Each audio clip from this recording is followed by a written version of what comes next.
The protagonist begins by saying it was a boring life. He was born into a regular family and lived regular days.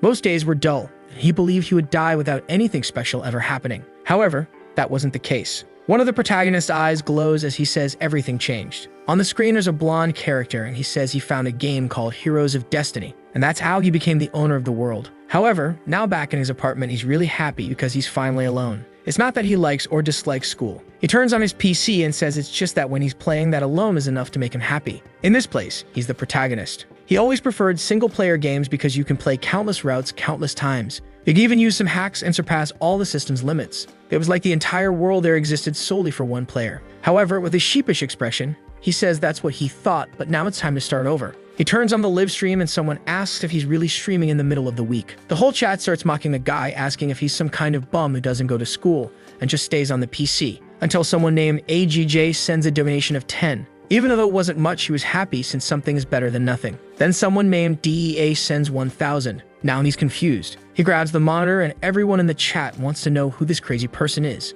They're saying they're sure this guy will ask for a refund, but the person just asks him to check his email. When he opens the inbox, it's a message from the game's creator. He says he's a viewer who always watches the channel and is also a developer. He made a game some time ago that was so hard that nobody managed to finish it during the closed beta, and he wanted a guy to play this game to check its difficulty and approve whether he liked it or not. The protagonist got intrigued by this claim that no one could finish it, and what if he managed to complete it? Even a regular guy like him could become someone special. A window on the PC asks if he wants to install the game, and he immediately says yes. With that, a game called Heroes of Destiny begins. The message says the kingdom of Roke was destroyed by the kingdom of Japal in 294. He would be born as an insignificant soul in this place and become a hero to stop the resurrection of the demon king. And when he ascended to the god's throne, he'd be granted any wish he desired. Over an ocean, he says the graphics are much worse than he imagined. But considering it's a game developed by a single person, this is the limit of what can be done. He then writes his name, which would be master of the game. And with that, a welcome message to the continent of Ellen appears. He then finds himself lost in the middle of a forest. The game seemed pretty ordinary and weird because it didn't even have a tutorial, but he was fine with that. That's when he noticed something ahead. It was the village chief who says he's not a familiar face and asks what he wants there. However, the protagonist found it strange because there was no dialogue box. Seeing there was a box to type in, he wondered if the NPC could really understand what he was saying. He then tells the old man to hand over all the money or he'll kill everyone in the village. He waits anxiously to see how the man will respond, only for the old man to whack him on the head, asking what nonsense the boy is spouting. With that, his character falls to the ground and obviously, he dies. He was confused, trying to figure out if he could really talk to the characters. The game asks if he wants to try again, and he says of course he won't give up like that. This time, the old man asks the same question. But now he says he's in need of food and drink and asks for help. The old man, feeling sorry for him, leads him to the village and tells him to follow. He then enters the man's house, who gives him a mug, telling him to drink it to calm down first. The protagonist thanks him and drinks it, only to be poisoned and die in the chair. He then gets an idea and unplugs the internet cable from his PC. Without the internet, there'd be no way for the game's creator to control these NPCs. However, when he goes to talk to the old man, everything is bugged and strange. And in the next second, a message appears saying he was killed for speaking nonsense. At that moment, he realizes that disconnecting the internet isn't the secret to winning this. He then remembers that the name of the person who developed this game was DEA, but he has no idea if this is really a person or the name of the team behind it. It was already 1:30 a.m., and he decided to save since that was enough for one day. However, he was impressed that there was a game where you could talk to NPCs. It was almost like this world of heroes really existed. Now it made sense why no one managed to beat it during the beta test. He opens his eyes before going to sleep, thinking that he was really getting excited. From that day on, driven by the desire to be special, he was absorbed into that game. As he progressed, he lost track of time. He was completely immersed, and this continued for 10 years. Wow, the guy is motivated, huh? 10 years playing the same thing. In an office, someone calls for Oshiro-san. Turns out it's his coworker. She says she's already sent the files he asked for, and the guy thanks her. Some time passes, and she congratulates him for finishing everything. Our boy thanks her as well and helps while she stands there, a bit embarrassed, not knowing what to say. She then asks him why they don't go out for a little dinner, just the two of them, before heading home, and maybe have a second dinner after they get home. Her face clearly shows what she's hoping for. However, our Oshiro-san apologizes, saying he has to go home. The poor girl is left stunned. He says there's something much more important he has to do and waves goodbye. It seems she's disappointed again, having been rejected once more. She's been getting turned down for quite some time. I'll let it slide this time because today is the day he's finally finishing the game after 10 years, right? So, let's see. Apparently, the night turned into morning. He is congratulated for being the first human to enter the ranks of the gods, and for being registered in the Hall of Honor. Our guy is standing there, all happy that he finally managed to finish it. But his smile quickly changes expression. After so long, he managed to do what he always wanted, to become in some way special. But on the other hand, his life was more ordinary than ever. Wouldn't it have been much more extraordinary to be with his coworker? Huh, you idiot. At least in the game, he felt like he had lived something entirely different. He remembers the characters like the Black Prince, Gale Krakow, Cardinal Cesar Libaro, and the Witch Celestina Urin. All the characters were full of charm and unique personalities. The reactions there were so lifelike that he felt those people existed somewhere else. But now, rubbing his eyes, he knows it's all over, until he hears a sound. Looking at the screen, he sees a message asking if he wants to start a new adventure. But this is a very honest message, warning him that if he presses yes, he'll be teleported to the continent of Ellen. And after selecting it, he wouldn't return until the game was completed. Oshiro wonders if there's some kind of secret stage. However, with his mouse, which looks more like a brick, he says he's eager to go through it all again. And now that he's come this far, he had no choice but to move forward. Of course, he's transported to the continent of Ellen. At least, unlike other protagonists, he was 100% warned. A strange voice welcomes the master of the game. Slowly, he opens his eyes, wondering why his chest hurts so much. He couldn't breathe properly and had no idea what room he was in, until someone next to him says he's finally awake. It's an old man with a mustache who says it's thanks to the high-tier potion he had reserved. The boy starts to open his eyes, and the man calls him Calix-sama. But our confused protagonist asks who the mustachioed man is, leaving him unsure of what to say. As far as he remembers, the healer didn't mention this potion causing amnesia. However, the protagonist has a desolate look, clearly confused. The man then says he'll introduce himself again and states his name is Russell. The protagonist quickly notices the man isn't speaking Japanese, but he can understand everything he's saying. But the worst part is that he's still feeling the same chest pain since he woke up. Russell apologizes, saying it's his fault for rushing him. The chest pain was a side effect of the potion he gave him, but it would pass soon enough. He then says the boy will feel much better shortly, so he'll take his leave for now. With that, the door closes while our boy is left standing there confused. Some time passes and the candle goes out. He opens his eyes again and rises from the bed. Going to the mirror, it's just as he thought. His body feels entirely different, and it's obvious he's in a different body. A body he has no idea who it belongs to. He can remember the 30 years he lived, but he can't even figure out his name in this moment. Looking at himself in the mirror, he wonders who in this world this person is. That's when the famous system window appears. Player name, Calix Shiken. A noble with no profession, completely battered and broken. Level 8 with a reputation of 3 stars and 14% approval. Additionally, he possesses the governing skills of finance, development, and military. What Calix notices is that this screen looks very similar to the game system's interface. Now the whole being sent to the continent thing really made sense. He was in the main stage of the entire game, the famous continent of Ellen. He puts his hand on his chest and says he needs to calm down first. He then feels something strange. He beats his chest again and collapses on the floor in pain. This body of his was a wreck and he had no idea why, but at least it was clear this wasn't just a dream. First, he'd have to get used to being called Calix Shiken. He goes to the bed and keeps repeating to himself over and over that he is this Calix guy.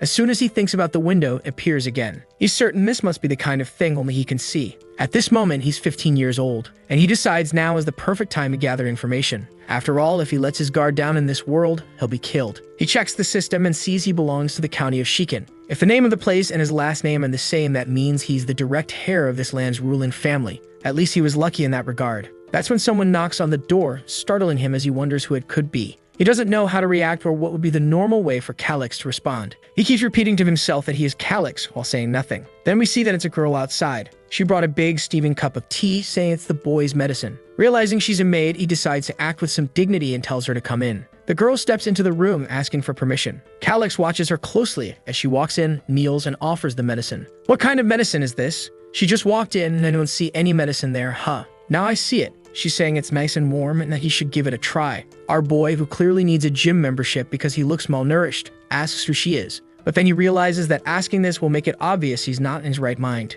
The girl looks confused and asks if he's feeling unwell. That's when a system window pops up in his head and he says no. The system shows that her name is Layla. She's 23 years old, has a reputation of -3, and a very low approval rating. However, he notices something odd in the system. She's affiliated with the Viscount of the Hoshiran territory. Considering they're in the county of Shiken, why is that listed in the system? Moreover, there's something even stranger. She has an unusually high combat capability, way too high for a simple maid. For someone who's played the game, he knows these are definitely not the stats of an ordinary servant. She's standing there staring at him, clearly waiting for him to drink. But looking at the tea, he's already made up his mind. No way he's drinking this thing from someone working for another house. Layla asks if he's alright and insists he drink the tea, but Calix just tells her to leave it there and go. She starts smiling brightly, insisting he drink it right now. Calix grabs her hand angrily, suspecting she's about to force him somehow. But as soon as it's in his hand, he fakes a cough and spills it to the side. As the cup falls, he thinks that's enough. Once all the liquid is spilled, he won't have to drink it. But then Layla, in a display of Spider-Man-level reflexes, catches the cup mid-air, ensuring not a drop is wasted. Seeing her pull off the classic Peter Parker move, he has no idea what to do. He takes the cup back slowly while wondering what kind of reflexes she has. It would be bad if their eyes met, as she might realize he did it on purpose. As she stands up, he lowers his head and looks away. She places the tea on the desk, saying his medicine is safe. Meanwhile, he's lying in bed, avoiding eye contact with her. He knows there's poison in there, and no way is he drinking it. He closes his eyes, thinking he has to do something about this situation. Just as he's about to pass out, she hugs him. She asks if he's okay, and Calix wonders that he managed to dodge the situation for now. Looking at the system, he wants to know more about the house Layla belongs to. First, he sees in his status that he's the son of the Count's first wife, who's already passed away. He wonders if there might be some half-siblings from the second wife. He discovers there's one older than him at 16 years old. That's when he sees in the system that the new wife's name also ends with Hoshirin. He immediately connects the dots and realizes this woman must have sent Layla. If Calix, the son of the first wife, dies, the woman's son will inherit the title of Count. Strangely, the lunatic is breaking out in a cold sweat while feeling excited. As always, the game Heroes of Destiny starts off hard. He then tells Layla he's feeling much better now and thanks her. But he asks how his stepmother is doing. Layla looks surprised and says the Countess is very upset about the boy trying to take his own life. She pleads with him never to do something like that again. That's when Calix understands why this boy was bedridden and in such bad shape. Judging by the pain in his chest, this guy must have tried to end his own life. He says he won't do such things anymore, and Layla replies that the Countess will surely be happy to hear that. He thanks her again and asks her to leave. But her expression changes and she says he still hasn't taken his medicine. Now he's scared. It seems the damn girl won't leave until he drinks it. The problem is, she's there to kill him, and if he refuses, she might simply assassinate him outright. Even though he knows the game, at this moment he's just a fragile teenager. He could try yelling for help, but what if she cuts him down before anyone arrives? He would definitely die before that happens. She's already turning back to him, and he realizes he might not have a choice but to drink it. But then he asks himself the obvious question. Why is she poisoning him instead of just stabbing him and running away?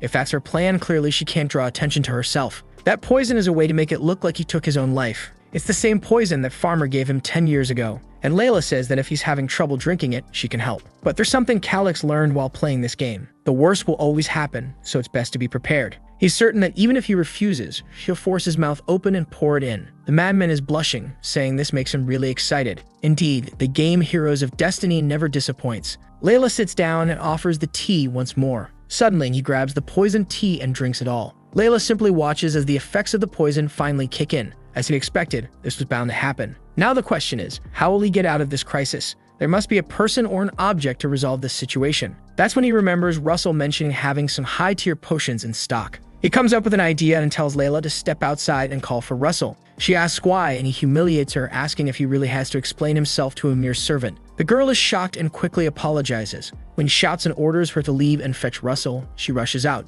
Calix knows that the potion Russell used earlier could be traded for a castle. Yet the man didn't hesitate to use it on him. At the very least, he seems like someone who isn't trying to kill him. As soon as Layla leaves the room, he gets up and tries to vomit. But no matter how hard he tries, nothing happens. The game wasn't going to make things that easy. One thing was clear. There was always a solution to every problem. He begins searching through all the drawers, desperately looking for an answer. But the system warns that his eyelids are growing heavy. As his consciousness fades, he continues searching, tossing books and rummaging for a solution, until his eyes grow heavier and he collapses to the floor. He wonders if he'll restart the game from the beginning or truly die for real. That's when he sees something. Right in the middle of the shelves, there's a potion. His expression changes upon spotting it. He starts crawling, finally grabbing the bottle. But upon opening it and taking a sniff, it's not what he expected. It reeks terribly like rotten milk. And that's exactly what it is: spoiled goat milk. He remembers that in the game, yogurt was the antidote for this poison. But can spoiled milk really be considered yogurt? The system once again warns him that his vision is fading. He knows that after the third alert,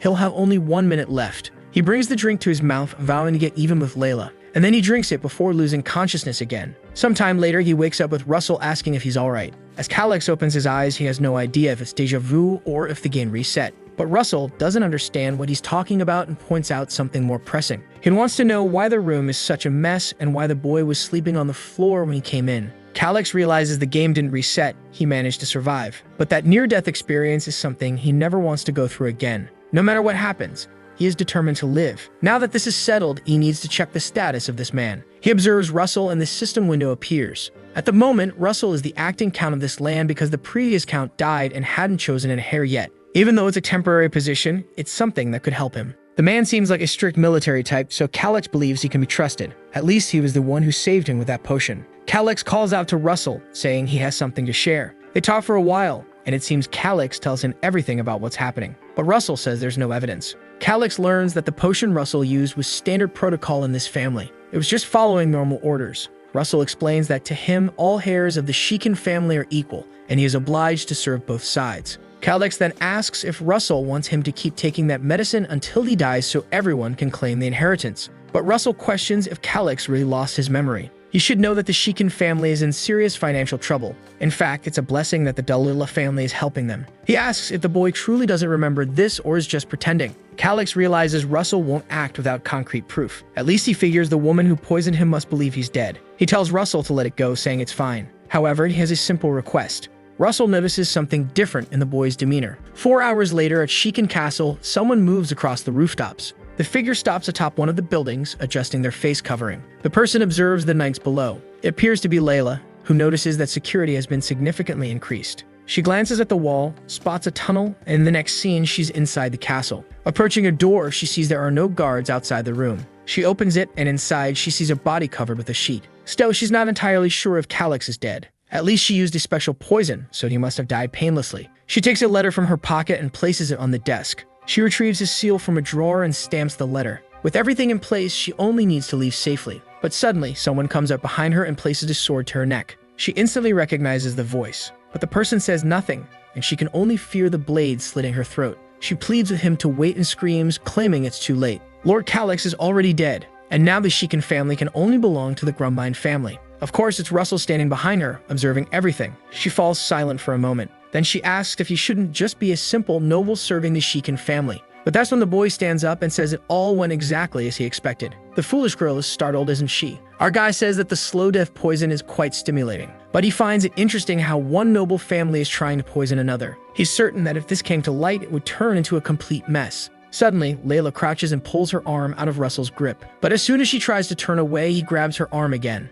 With a swift turn and a strike to the ribs, she stumbles, revealing her thighs. Calyx knows that the difference between their skill levels is 3 stages. Clearly, she stands no chance. But Layla insists, saying he has no physical evidence, so no one will believe him. However, Calyx calmly replies that attempting to assassinate a noble is punishable by death, even if the assailant is a noble themselves. And his evidence is clearly right there on the desk. When it comes to witnesses, he points at her, saying there's one standing right in front of him. Suddenly, her expression changes and the poor girl begins to faint. She collapses to the floor, leaving him unsure of what just happened. Russell explains that she fainted. He places his hand over her body and observes a strange orb of mana. Our boy recognizes it as what's known as a mana hole. Russell explains that she likely doesn't know how to use any mana-breathing techniques. She's probably at the level of an elite soldier with good training. Russell, however, notices something odd. Calyx doesn't seem impressed by this information, suggesting he already knew about it. He recalls the boy mentioning he had a simple request. Now Russell wants to know how much this kid already knows. Calyx says that for now they need to imprison her because they have many favors to ask. Later, the devilish maid is tied to a chair. Her arm looks like it has a pokeball inside it as he tosses a potion at her. Our girl even wipes her face clean. When she wakes up, she finds herself tied to the chair. Calyx immediately mentions the slow death poison. Obviously, it kills within 3 to 6 hours. It's the ideal potion for anyone looking to end their own life. He speculates that if he died like that, everyone would think it was by his own choice. He grabs her face and asks why she did it. She feigns ignorance, pretending not to understand what he's talking about. But Calyx says he's sure she was afraid of dying, which is why she acted the way she did. This means she doesn't have enough loyalty to lay down her life for Lady Stella. But the girl remains silent. He tells Russell to make her talk. Russell pries her mouth open and sees something in Calyx's hand, wondering what it is. But Calyx just tosses it into her mouth and she immediately smells something strange. It's probably that same goat milk again, and he orders Russell to make her drink it. She screams in the chair, trying to break free, but it's no use. When Russell lets go, she screams, asking what they made her drink. Calyx casually says it was just a little bit of poison. Then he asks if she's familiar with something called Seta's puppet. Terrified, she claims it's impossible, saying there's no way a noble from a family like his could get such a thing. But Calyx says that with enough money, you can do whatever you want. To prove it, he mentions that the primary ingredient for the recipe is white radish. Russell seems impressed while Calyx just waits for her reaction. Layla insists she doesn't believe him, but the protagonist is certain she's scared out of her mind. She then says she'll leave for now, report to her master, and say the assassination was a success. She questions whether he really thinks she'll follow his orders, but Calix simply asks if she's ready to die. Hasida's puppet poison has over 3,000 different antidotes depending on the formula, and the correct one for what she drank is stored in his mind. So if she doesn't want to die a stupid death, she better listen to him. The girl is breathing heavily, clearly shaken, but he demands her answer. After hesitating for a moment, she shouts that it's fine and asks to be untied. But Calix remarks that she seems awfully angry at the person who's saving her life. She's trembling, almost crying in the chair, begging to be released.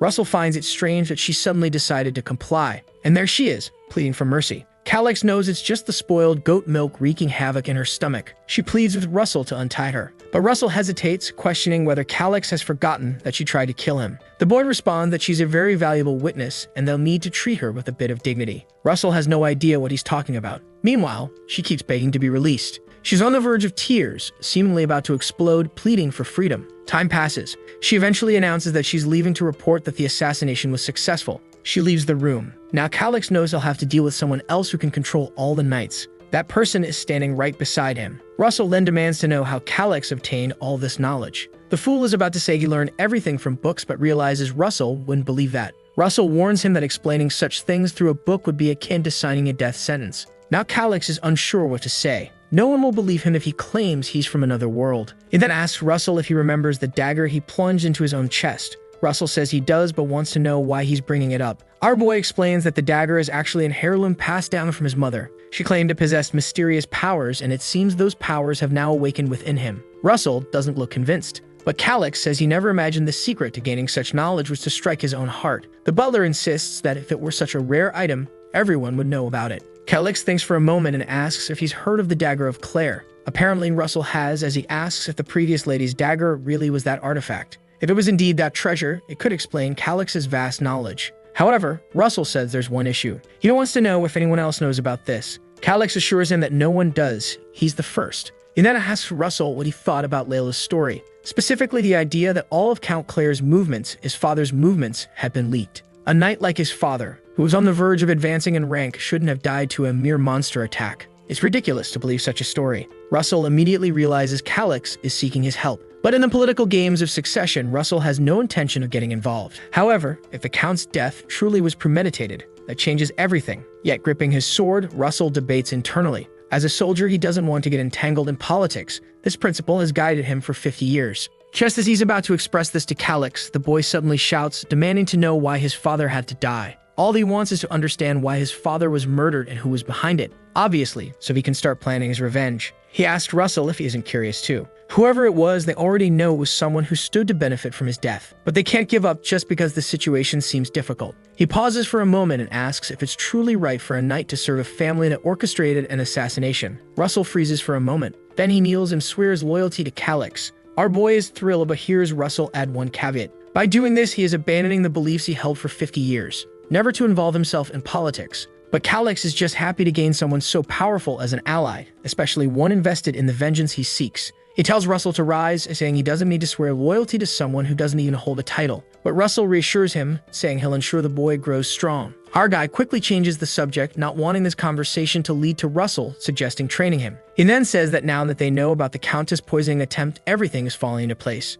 They're only at the beginning of their revenge. Russell asks how he can assist. Calix is about to reply when the scene changes. A group of people is gathered around an enormous table. A blonde woman with a fan comments that everyone is finally present. Some people whisper, questioning why the Countess is sitting on the throne. The Countess speaks up, saying that some of them must already know what happened yesterday with Prince Calix. He attempted to end his life using a poison known as slow death. One of the older men says it's the typical choice for those looking to take their own life, and if he consumed it, death was inevitable. Everyone is aware that with Calix's death, the faction he represented has become irrelevant. The Countess is overjoyed by Calix's apparent demise. Now it's certain that Grumbine will assume the Count's seat. This is exactly the question everyone in the room is asking. Some suggest that the Countess take charge temporarily. Meanwhile, in the next room, a boy is getting ready, remarking how things are becoming quite interesting. He calls out to Russell, who declares he'll follow him to the end. Our boy is fully armored, ready for battle. It seems Grumbine is just some chubby kid, likely the son of that scheming woman. Everyone is smiling until someone kicks the door open. Who steps in? Everyone?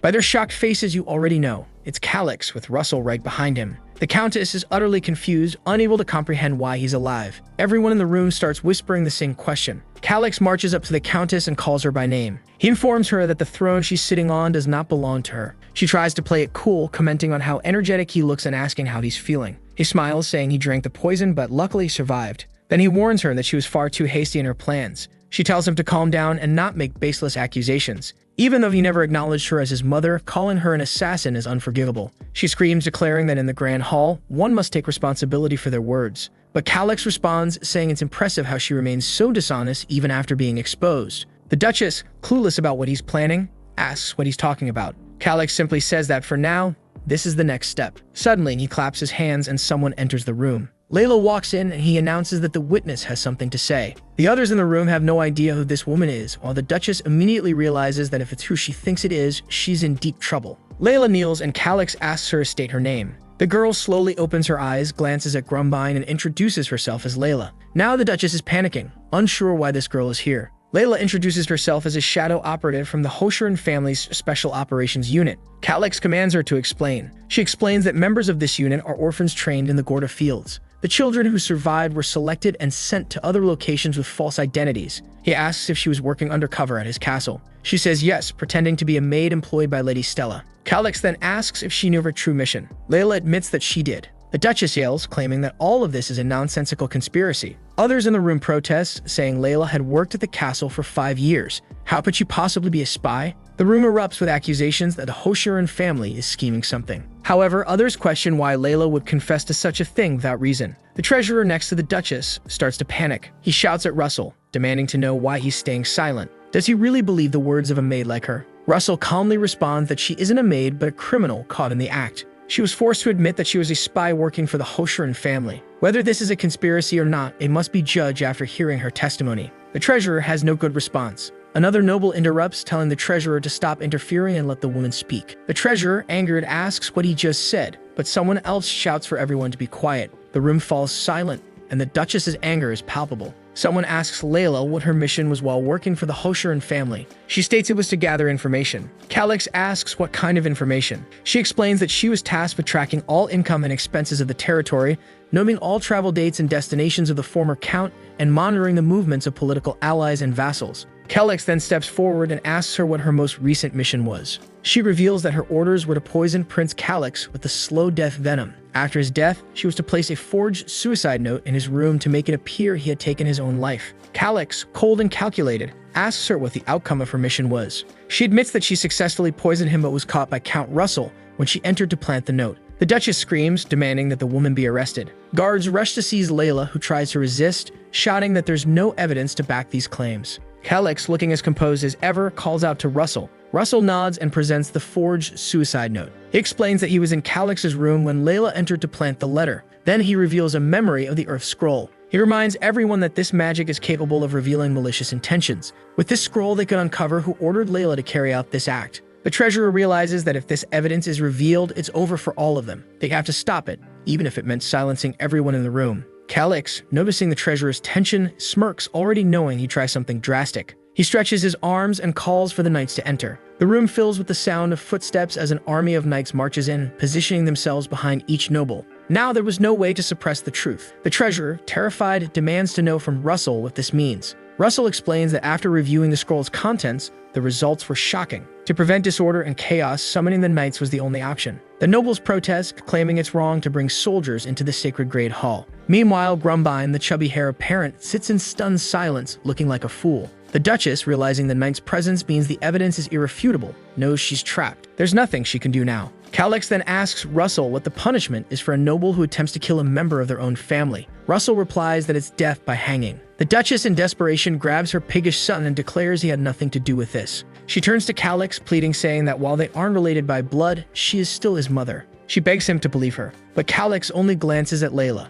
With a sly smile, he asks her if this is true. Layla, trembling, reveals that when she received her orders from the Countess, Prince Grumbine was present. Calix smiles and the Duchess falls into despair, screaming and crying, claiming it's all a lie. But is it a lie? Our boy, unfazed, announces that he doesn't care if it's a lie. He's determined to take them both down. After all, she's the one who tried to assassinate him in the first place, making them the true cowards. Looking at her sobbing on the floor, he declares that the fox hunt has now reached its climax. As the Duchess sits there, her jaw practically glued to the table in shock, someone suddenly slams their hand on the table and calls for Calix. Calix looks over. It's the king of McDonald's himself, Grumbine. The Duchess screams for her son, and Calix turns just in time to see the boy beside him. But instead of defending himself, Grumbine kneels, bowing deeply at Calix. The entire room is stunned as Grumbine stares at the floor like he's searching for ants. The other nobles urge him to stand, demanding to know what's going on. But Grumbine calls out to Calix, saying he'll accept any punishment as long as his mother is spared. The Duchess, confused and panicking, begins screaming at Grumbine to return to his seat.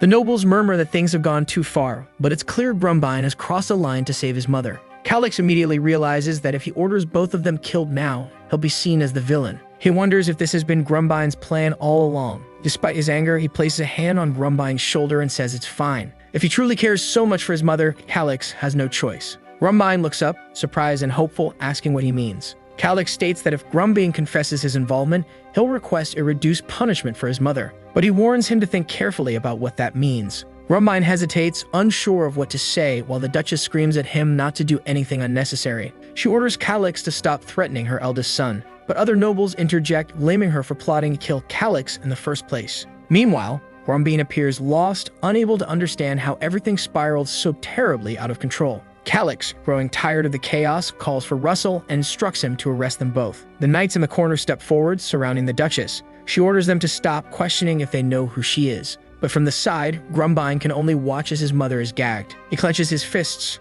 Calix turns to him and asks if he'll take responsibility for the crime of attempting to poison him. Despite his fear, Grumbine, showing unexpected courage, admits to it. Calix had anticipated this. After all, it was the only move Grumbine had left. Impressed by the boy's calculations, Calix declares that since he confessed before the evidence was fully revealed, the family's name will remain untarnished. However, as part of his sentence, Grumbine must seal his mana permanently to prove he won't cause further harm. Grumbine hadn't expected this. In this kingdom, society is divided into classes: nobles, knights, commoners, and slaves. The only way to become a knight is by using mana to strengthen the body. Sealing one's mana is akin to a social death sentence for a noble. Grumbine turns desperately toward his mother, who lies on the floor, confused about what he'll do. If he refuses to seal his mana, his mother will be exposed and hanged, a fate he cannot accept. The Duchess, unable to speak through her gag, shakes her head violently, knowing this punishment is worse than death for a noble. Taking a deep breath, Grumbine stands and agrees to the terms. Russell assures him it will be done.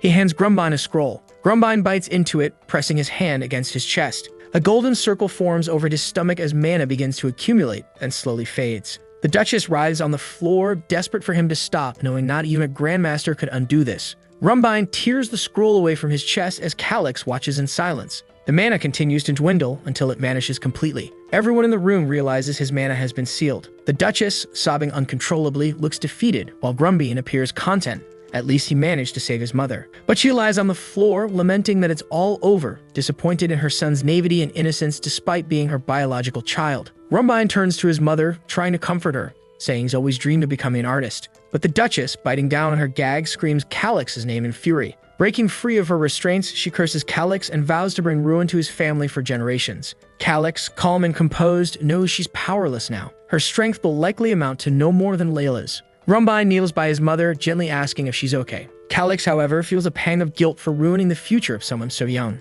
But he reminds himself that it's just a game. There's no room for sympathy. Russell, observing him, seems confused as Calix steels himself for the next step. Now that they've come this far, there's no turning back. Calix orders Russell to proceed with the remaining matters. It's announced that Lady Stella and Prince Grumbine will be confined to an annex, forbidden from any outside contact. The mother and son are escorted out through the door, leaving Calix watching intently. He then approaches the treasurer, accusing him of leaking vital documents. As a result, the treasurer is stripped of his position, imprisoned, and placed under investigation. The old treasurer tries to make excuses, claiming his situation is different. He curses at one of the soldiers, who doesn't appreciate it, and lands a solid punch to his gut. With that, the bald man is dragged away. Calix feels a bit awkward about causing all this chaos, but at least things seem to be working in his favor. The remaining people in the room tremble with fear, terrified they might be punished next. Observing Calix, they begin to realize something.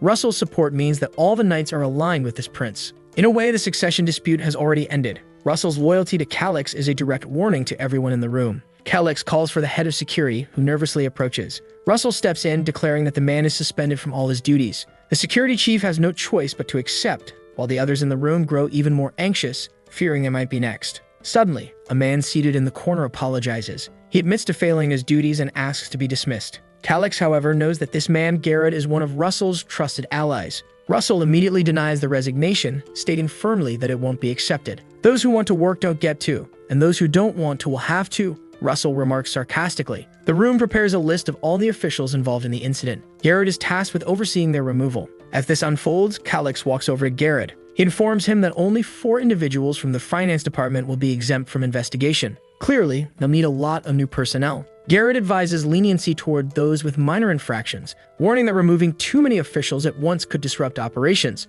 Calix counters, questioning if avoiding investigations for the sake of operations is really a good idea. He argues that granting forgiveness won't be seen as leniency. It will be perceived as weakness. Garrett insists that many of the officials were merely aligned with the wrong side, but Calix interrupts, stating that his decision has already been made. Seeing that the prince won't budge, Garrett concedes. And he can't help but wonder how this once weak boy has become so resolute. The room is aware of Russell's strength and Garrett's intellect. Now both stand by Calix's side, solidifying his position. Our boy smiles, knowing the county is nearly within his grasp. Suddenly, a blue light flashes. He opens the system and declares it's time to use more of his talents. As the system interface appears, he begins analyzing everyone in the room. The glint in his eyes and his crooked smile give him the look of a madman. Calix identifies everyone with ties to opposing factions or ambiguous loyalties. Those individuals are marked for removal. Even the useless ones won't escape his scrutiny. Only those who survive his loyalty test will remain in his future plans. Like the rest of the nobles, I'm sitting here wondering why this kid has such a creepy grin. Some of the others are trembling, knowing that if Calix takes a dislike to them, they're doomed.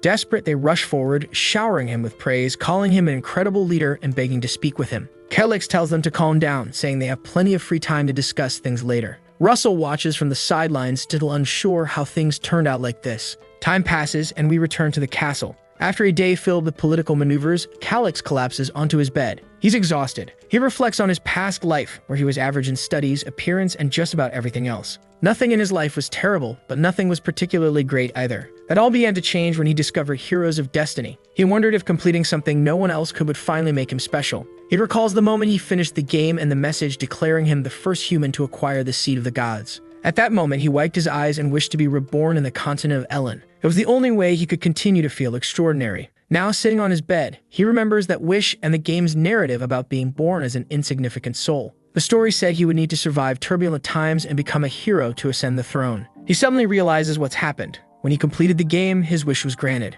But perhaps the deity misunderstood what he truly wanted. Still, it doesn't matter now. There's no turning back. Calix wonders if completing this game once more will grant him another wish. He began drifting off to sleep, vowing to conquer this world again. The next morning, he wakes up, refreshed and ready for a new day. He ponders where to begin. He remembers certain territories perfectly from the game, but has no idea what Shiken is really like in this world. Calix decides he needs to check the map to figure out exactly where Shiken is located. The system even provides him with a detailed map. What a beauty. A message pops up, notifying him that he's already conquered the entire continent of Ellen. Since he finished the game once, he now has access to all the map markers. He's ecstatic, realizing this is essentially a treasure map, showing the locations of ruins, dungeons, and hidden secrets. This was one of the bonuses nobody knew existed, as no one else had completed the game. The map even includes information he wasn't aware of himself. With this resource, navigating the world becomes much easier. Then he pauses, wondering what year it is. He checks the imperial calendar and sees it's the year 289. The game Heroes of Destiny begins in 294. This revelation helps him understand Shiken's situation. He inherited a piece of land that in 5 years would somehow vanish. He recalls Russell mentioning the dire state of the finances, and now it makes sense.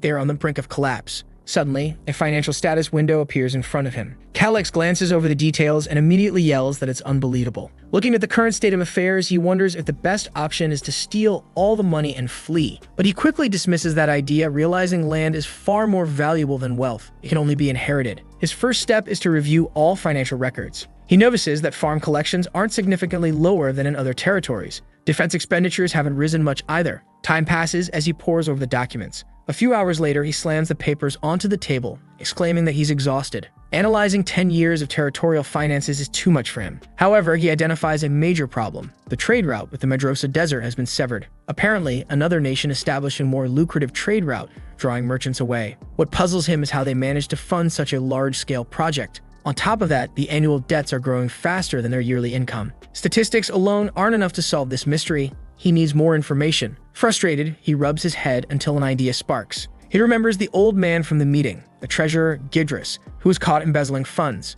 At the moment, Gidris is locked up in the dungeons. The scene shifts to Calix descending into the cells. A guard station at the entrance asks what Prince Calix is doing there. Calix requests to see Gidris, pinching his nose at the overwhelming stench of the place. As they walk, the guard remarks that he never imagined the prince would visit such a place. Calix remembers this guard from the meeting, a type who submits easily to power. He calls out to the guard, who nervously responds. Calix, knowing the guard lacks authority, asks if innocent people should have their names cleared. The guard agrees enthusiastically, saying the prince is absolutely correct. Calix continues, suggesting that criminals who don't deserve freedom should also be reinvestigated. The guard salutes, claiming he understands perfectly. Though Calix doesn't fully grasp why this man abandoned his previous loyalty to work with him, he decides to use him for now. He reminds the guard not to address him as Lord just yet, as he hasn't officially taken the title. The guard apologizes, calling him Prince again. Feeling slightly awkward for enforcing formalities so hard, Calix simply orders the guard to lead him to Gidris. Moments later, they arrive at Gidris' cell. Inside, Gadris complains about the disgusting food, declaring that he'll be out soon anyway. Suddenly, Calix appears, asking how exactly Gidris plans to escape. What incredible plan does he have up his sleeve? Gidris turns, smiling confidently, and says he's been waiting for the prince. He claims Calix owes him a favor. Confused, Calix retorts that he owes Gidris nothing. The only thing he'll ensure is that the rope for his hanging is strong enough not to snap. But Gidris, far from stupid, argues that while he may be imprisoned now, he's the only person with 20 years of experience managing Shikin's finances. If the prince is visiting him, it must be for that reason. Calix reminds him that he lost his financial position, but Gidris counters by asking if he's curious about the root of Shikin's massive debt. Calix's anger flares as the smug treasurer seems oblivious to his situation. Meanwhile, Gidris grins arrogantly. Suddenly, Calix calls for the guard and asks if there's a torture expert on hand. The guard hesitates but confirms they have one. Calix orders him to fetch the expert. When the guard hesitates again, Calix yells, asking if it looks like he's joking. Terrified, the guard scrambles to comply, leaving a cloud of dust behind him. Fuming,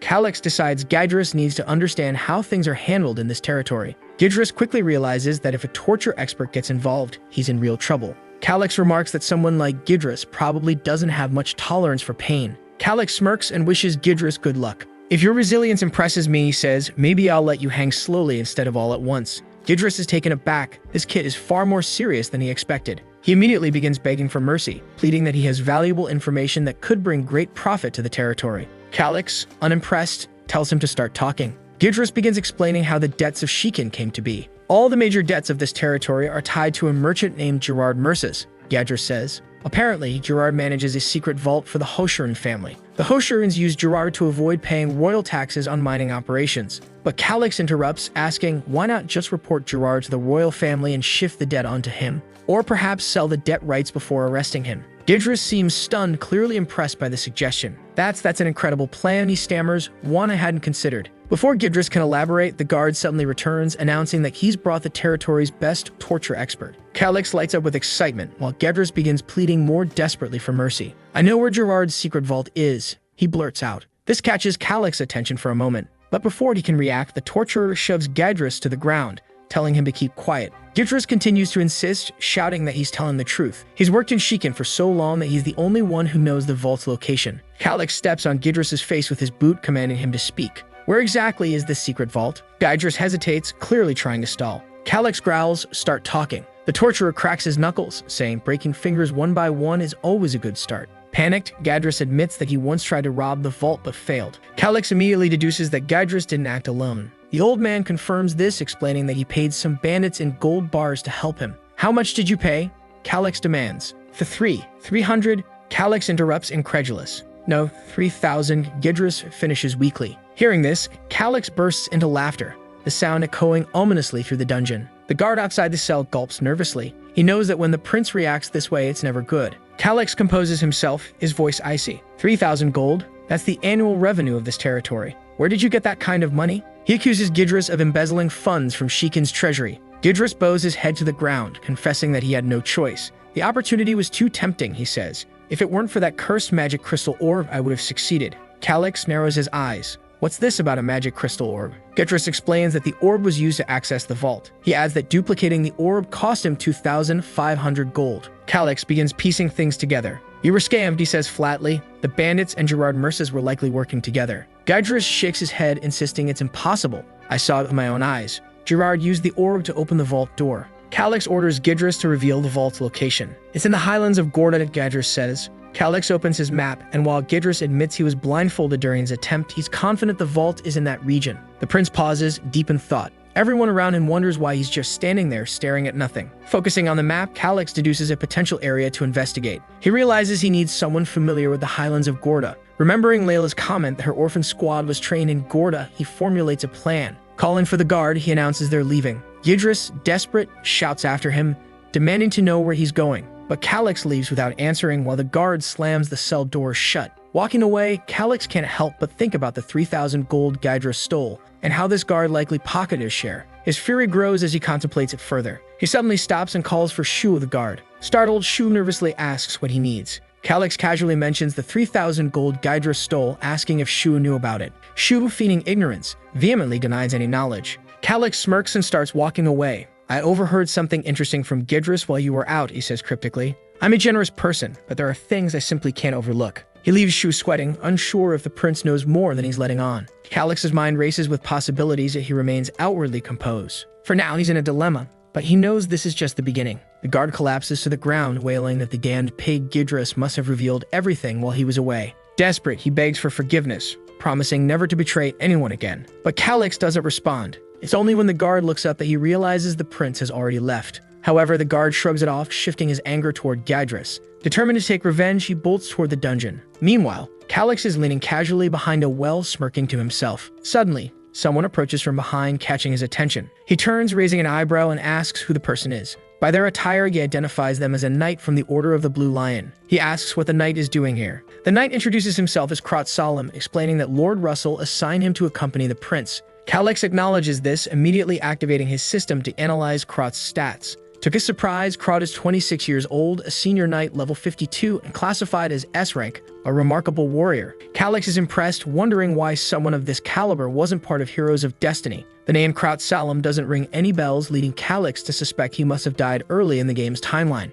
With a potential score exceeding 700, Krot could have easily been among the top 100 strongest individuals on the continent. His military ranking combined with his raw power makes him a formidable asset. Calix muses that Krot might even be connected to the infamous Messenger of Death, a character in the game who slaughtered enemies mercilessly, never revealing his face. But Krot's cheerful demeanor and muscular physique don't align with the thin, sinister figure described in the game. Deciding not to dwell on it further, Calix acknowledges that having someone like Krot around is beneficial regardless of his past. Krot calls out to the prince, snapping him from his thoughts, and comments that he must have been daydreaming since he'd been muttering Krot's name repeatedly. Before Calix can reply, Krot informs him that a merchant named Gerard Merces has requested an audience. Hearing this, Calix's eyes narrow. Gerard Merces, the very name Gidris had mentioned earlier, the man to whom Sheikah owed its crippling debt and the only one with access to the mysterious secret vault. Now things are getting interesting. Calix strides forward, beckoning Krot to follow. As they walk through the corridors, Calix observes Krot's slightly clumsy demeanor and concludes it's impossible for him to be the Messenger of Death. A short time later, they arrive at a meeting room. Calix steps inside, greeted by Gerard, who places a hand on his chest and introduces himself as the head of a small trading company. Calix responds politely, remarking that he's heard of Gerard's well-respected reputation in business. Talented merchants like you are always welcome, he adds. Gerard bows deeply, thanking the prince for his kind words. Calix cuts to the chase, asking why a successful merchant like Gerard would seek a meeting with someone like him. I currently hold no official position of authority, Calix points out. If this is about business, I have no jurisdiction over territorial matters. Gerard chuckles awkwardly, admitting that while it's true Sheikah is currently managed by Count Russell, the territory's future belongs to Calix. There's no one in Sheikah who opposes your decisions, Prince Calix, Gerard says confidently. Calix, maintaining his humility, counters, don't overestimate me. I'm just one of two heirs, nothing more. Krot laughs, pointing out that Calix is being far too modest. Everyone knows the succession has already been decided, even if it hasn't been formally announced. Gerard nods, admitting that such rumors align with what he's heard. The merchant apologizes if his words were presumptuous. Calix notes that Gerard is undeniably a capable businessman. After all, someone without access to vital information wouldn't survive in this line of work. However, Gerard finds himself puzzled. The prince before him doesn't match the rumors of a knave and foolish boy. The person he sees is sharp, calculating, and far more mature than expected. Still, Gerard compliments Calix's striking appearance, admitting that the rumors about his beauty weren't exaggerated. Blushing, Gerard remarks that Calix is exactly his type. Feeling an ominous intent behind Gerard's words, Calix abruptly stands, his voice firm. I don't like wasting time, he declares. If you don't get to the point, I'm leaving. Gerard immediately apologizes, realizing he can't afford to lose this meeting. Though he's captivated by the prince's charm, his priority is securing a working relationship with him. Seated once more, Calix watches Gerard carefully and orders him to speak directly. Gerard explains that he wants to support the prince, but his primary reason for being here is the massive debt left by the previous count. Feigning ignorance, Calix claims he's never heard of such a debt. The guy managing finances is in prison for his crimes, he adds nonchalantly. Krot, standing nearby, cringes at Calix's casual nose-picking, finding it utterly distasteful. Unfazed, Gerard smirks, having anticipated this response. He knows that Calix is far from clueless, and this conversation is just getting started. Gerard begins explaining with a sly smile. This all started just 5 years ago, so it's impossible you don't know about it. He beams, thinking this is the moment he's been waiting for. He envisions the despair on this adorable little prince's face, the fear when confronted with the monumental debt. Gerard is eager to watch Calix break down into tears, his face twisting in helplessness. It continues, according to the terms of the 3-year contract, the payment can be demanded at any time. It's unfortunate, but I must inform you, in 2 weeks, 60,000 gold coins must be paid. Krot freezes at the number, visibly shocked, while Calix remains calm, his expression unreadable. Gerard assumes the prince is pretending to stay composed, finding his attempt at stoicism absolutely delightful. He revels in the sight, continuing his internal monologue. Stop flirting with my protagonist, Gerard. Where are the waifus? Calix, however, says nothing. Krot finally speaks up, nervously asking Gerard to consider postponing the payment date. But Gerard quickly dismisses the idea. Silence falls between them. Breaking it, Gerard says with mock pity, it's truly unfortunate,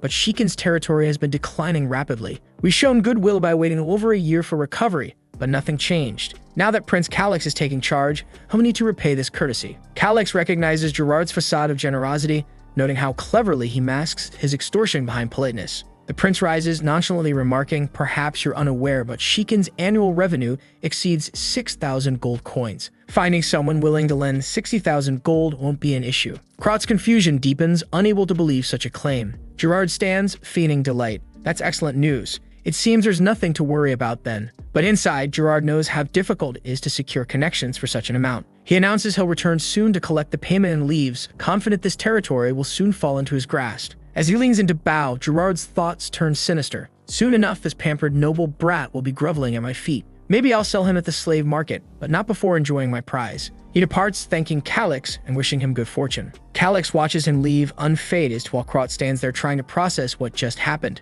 Krot blurts out, 60,000 gold? How can you stay so calm about this? Calix, already planning his next move, knows the secret vault in Gorna holds the answer. The map had already marked ruins and treasures in the region. The challenge now lies in navigating the dangerous continent of Ellen. The highlands of Gorda are particularly perilous, home to intelligent creatures like the Riskath. It's a region people avoid at all costs. Outside the castle, Krot asks Calix what he plans to do next. Calix smirks, knowing it's time to find someone who knows Gorda well, someone like Layla. The scene shifts to a guard stationed outside a holding area. He spots Calix and nervously greets him. The prince compliments the guard's work and asks to see the prisoner. Krot decides to go ahead while Calix handles this. When the door opens, Calix is surprised by how organized the room looks. Clean up a bit, someone remarks. It's none other than Layla, towering confidently as always. Finally, she's back after all the bizarre encounters with Gerard. Calix compliments her appearance, saying she looks great. With a smirk, she arrogantly responds, of course I do, just as you can see. Krot warns her to watch her tone when speaking to the prince,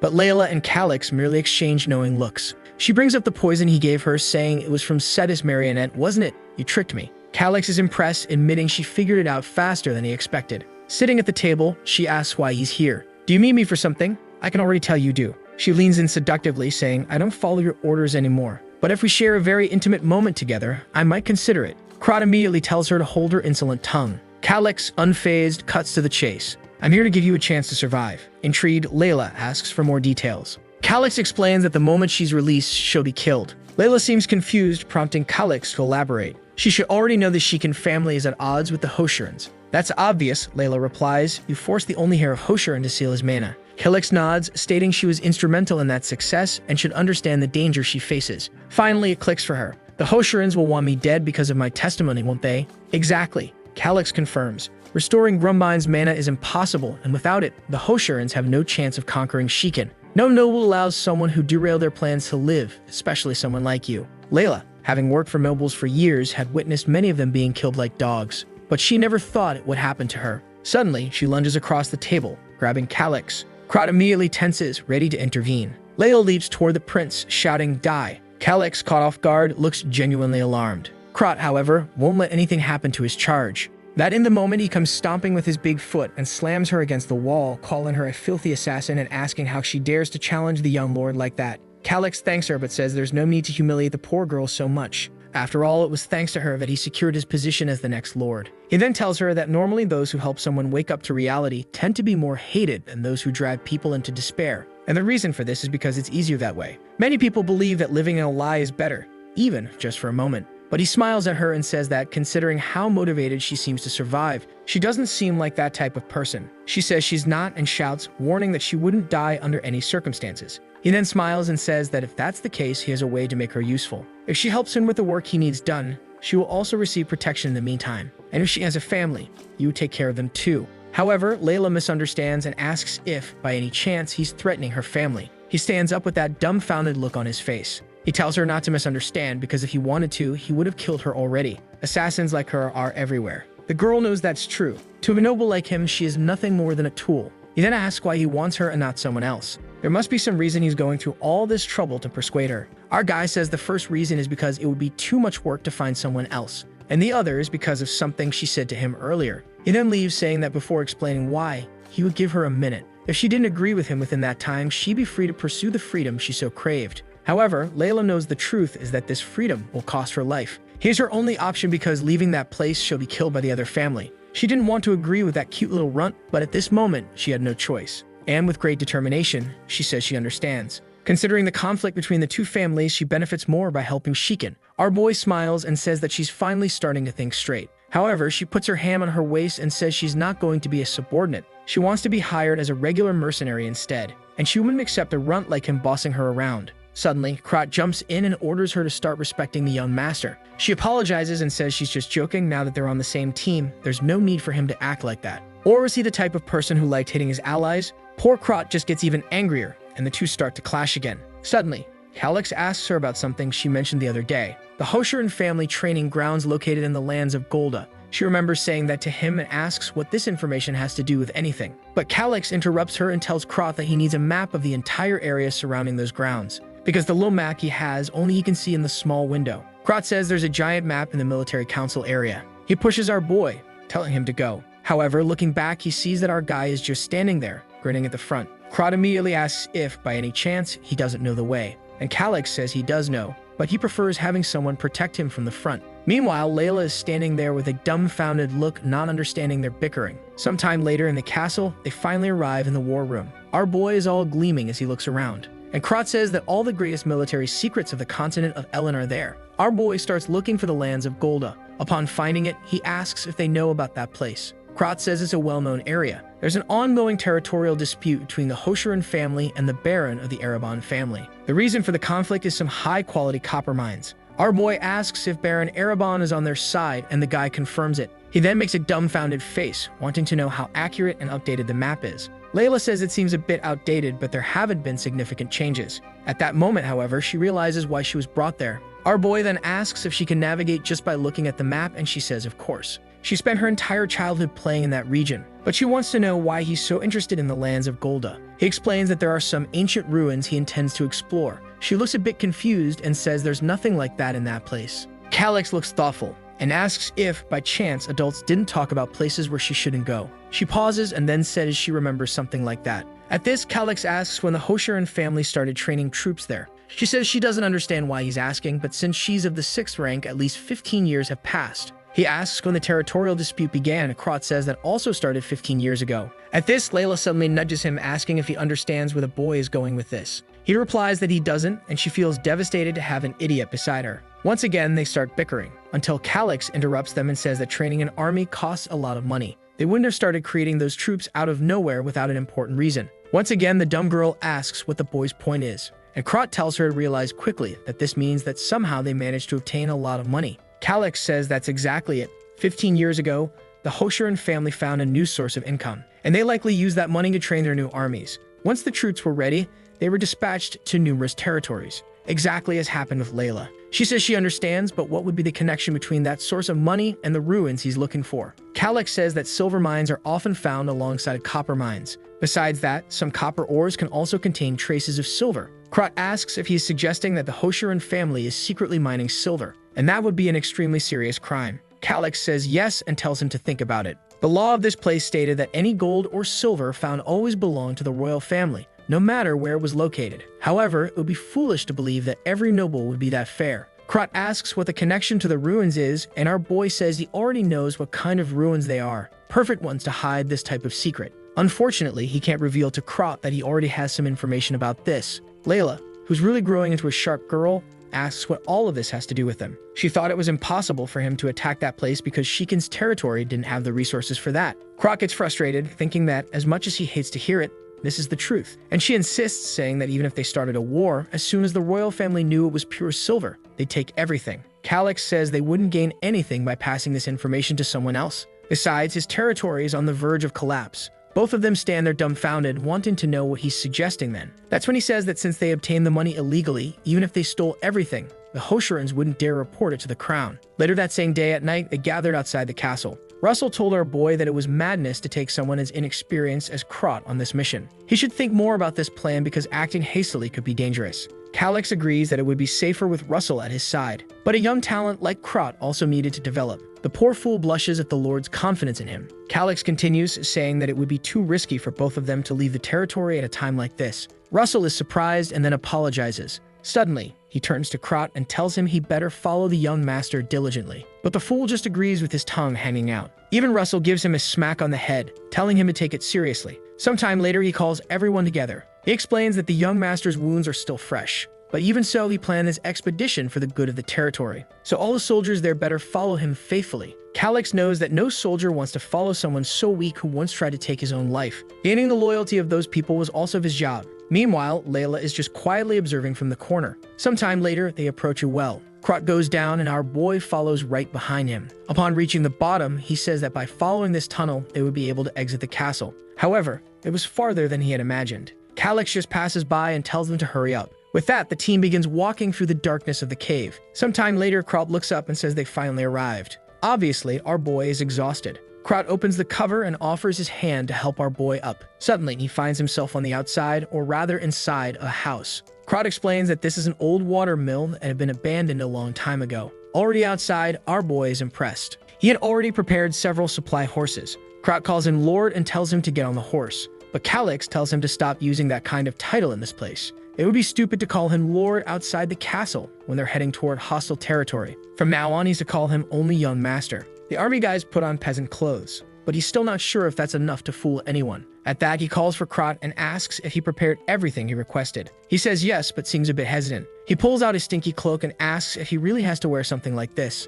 Our boy says that if he wants, he can wear a porter's outfit, but then Calyx will have to play the role of Layla's new lead husband. Krot immediately says there's no way he's letting the young lord stand next to an assassin. When he says that, everyone turns to stare at her. Calyx realizes the fool is talking more than he should again. He stomps off angrily while thinking that he didn't say a single lie. But since Calyx asks, he gives her his hand and asks if my lady would go with him. But she just tells him to stop calling her that and to get out of the way. Calyx notices that the two of them don't have the best relationship. Somehow, he needed to calm down his team members. That's because a duo like this would be very useful if they had synergy. But if they kept fighting each other, things would only escalate. Eventually, one would die or leave the team. It's strange how Heroes of Destiny, which was supposed to be just a simple game, felt so real at that moment. He also needed somehow to help Layla prove herself to the rest of the group. Maybe he needed to do something secretly. At that, he tells Krot for them to hurry up and put as much distance between them and the castle before dawn. Krot calls everyone, and the wagons begin moving through the forest. They sleep on the ground, they pass through the forest. They stop at a small shop, they pass through a town. They cross the barrier, they sleep in the forest again. Sometime later, everyone is sitting around a campfire. Krot says that this was the last rural village they would pass through. Calyx then orders everyone to prepare because the real fight would begin tomorrow. Morning comes. He warns everyone that now the real work is about to start. Everyone is already in armor, and they move out. Once again, they're on the wagons, following the path. However, Krot's expression changes. He tells our boy that some of the scouts are already returning. A man reports that in the forest just ahead, there's a group of Sasquatches. Krot asks how many there are. The man says 5, and suddenly someone taps him on the shoulder. Turning around, it's Calyx, asking him to lift him into the tree. The man gives a peculiar smile, grabs him by the waist, and jumps up happily. From up in the tree, Calyx observes the monster's camp. From afar, he can see the shelter, full of apes carrying skeletons. It's clearly not going to be easy. At that, Calyx asks what the plan is. Krot says they'll probably bombard them with flaming arrows. But our boy looks scared, asking if he's insane for suggesting something like that. Layla is nearby, listening to everything. Krat apologizes, but says that this is the safest way to preserve the subordinates' lives. They couldn't risk trying something different. However, Calyx knows that no one in this world knows more about these creatures than he does. But right now, he has no way to convince the soldiers. Krat grabs him and climbs down from the tree, saying he'll try to think of a more critical plan. While Calyx is thinking of a way to convince not only Krat but the others, Layla is there quietly listening. She sees some of the guys reviewing the plan they'll follow, and she immediately realizes that their plan is garbage. Basically, it's to try and kill the apes, and that's it. Calyx knows that if he makes a suggestion and they don't follow it correctly, things will only get worse. Layla observes him as he watches everyone, trying to find a way to prove himself to these people. While he's standing by the wagon, Layla shows up, saying she wants to discuss something. She warns that the plan will fail, and all the members will die. Even if Krat survives, not everyone is as capable as him. Calyx says he already knows that. She then wants to know why he's silent and not telling anyone anything. He tries to explain that he's not silent. He's just trying to think of a way to convince the subordinates. Suddenly, Layla says she has an idea and he tells her to go ahead. She explains that Sasquatches are very attached to their young. That means if they attack the females and children, the males will definitely come to protect them. The monster's retaliation would only start once they're 100% sure the children are safe. Of course, our boy already knew this and asks what the rest of the plan is. She finds it strange that he doesn't react and says she first needs to know something. The plan was just to pass through quietly and not necessarily kill the creatures. He says yes, since the goal lies elsewhere. She explains that if that's the case, then there is another method. At the moment, the creatures are blocking the path because they think it's safe there. But if they attack the females and children, the front line will be drawn away. Our boy had already thought of this, but there's just one detail missing. He asks her who will do it. Who's going to be the one to attack the creatures alone and draw them all away? He yells, warning that this is basically a suicide mission. But out of nowhere, she says she'll do it, and he looks a bit confused. He explains that since the beginning, when she suggested it, he intended to take the role himself. He then asks if, by any chance, she's planning to use a certain herb. She looks confused and asks how he knew about that.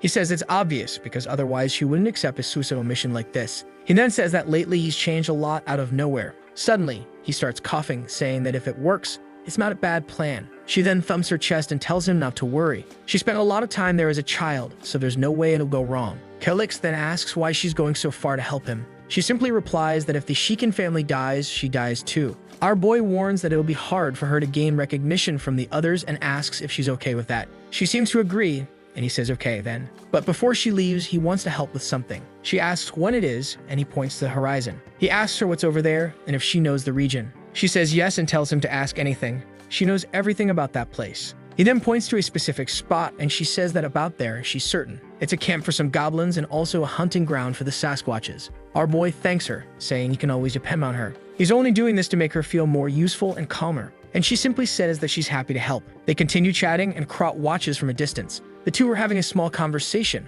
with her giggling and blushing. Our boy starts blushing too, and suddenly she reaches out her hand to his face. Man, this assassin is here to kill once again. Our boy is red. When he closes his eyes and opens them again, he realizes she was just pulling a leaf out of his hair. He turns completely red, not even understanding why he's acting like this himself. It's probably because he spent his entire life as an isolated otaku. Then Krat appears, asking what's going on there. Our boy tells him to get lost and says it's nothing. Then he tells the guy to prepare Layla's equipment. He also says that she'll be on a mission, so nobody should ask questions if she disappears. Krat wants to know about the mission because he doesn't trust her. But Calyx says to trust him. He trusts her, and they're on the same side. The knight doesn't want to accept it, but says that just this once, he'll understand. Layla drops something on the ground and tells them not to worry because she already has her own equipment. Everyone looks at her, a bit embarrassed. Man, this assassin really is dangerous. What's up with her walking around like that? Calyx is practically exploding while Krat asks what this is. She puts on her gauntlets and her boots. Let's admit it, the lower part around the glutes is missing just a bit of armor. She then takes something in her hand and starts smearing it on her face.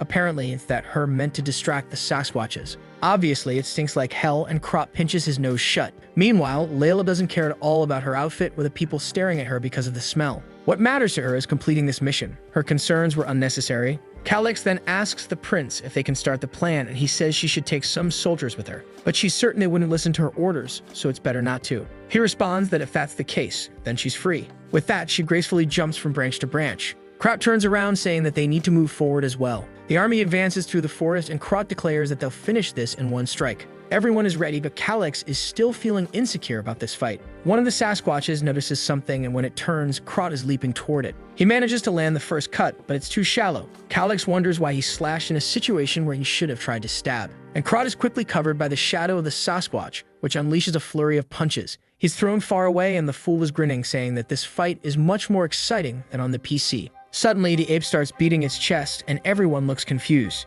A huge flock of birds is heard around, and more of them start approaching. Calyx already realizes that maybe burning down the entire forest wouldn't have been such a bad idea after all. While Krot charges ahead enthusiastically, calling out to the Blue Lion Legion, our boy yells for them to wait and not leave him alone. At that moment, a guy named Albu and another named Thomas step in front, telling him not to stray far. The army begins fighting the apes. Krot prepares, charges his blade with energy, and leaps toward them, declaring that he'll end this now. Before the monster can react, he slashes it, and a blast of energy hits the ape. The entire forest is overtaken by the explosion. As the smoke starts to settle, Krot is already getting exhausted. But apparently, he managed to take down the first Sasquatch. He stands proudly looking back. Meanwhile, our boy wonders why this idiot is enjoying the fight so much. But then he's startled when another Sasquatch is seen pounding one of the knights. The knight's sword falls to the ground and he runs to retrieve it, but the monster comes to stomp on his back. At the last second, Dear Krot arrives with a kick to the beast's mouth. He tells the knight to grab his sword, and the guy thanks him for saving him. Krot keeps fighting but realizes that killing them one at a time is going to be very difficult. That's because, seeing the soldier's situation, things were extremely dangerous. He manages to slash another arm and the giant beast roars.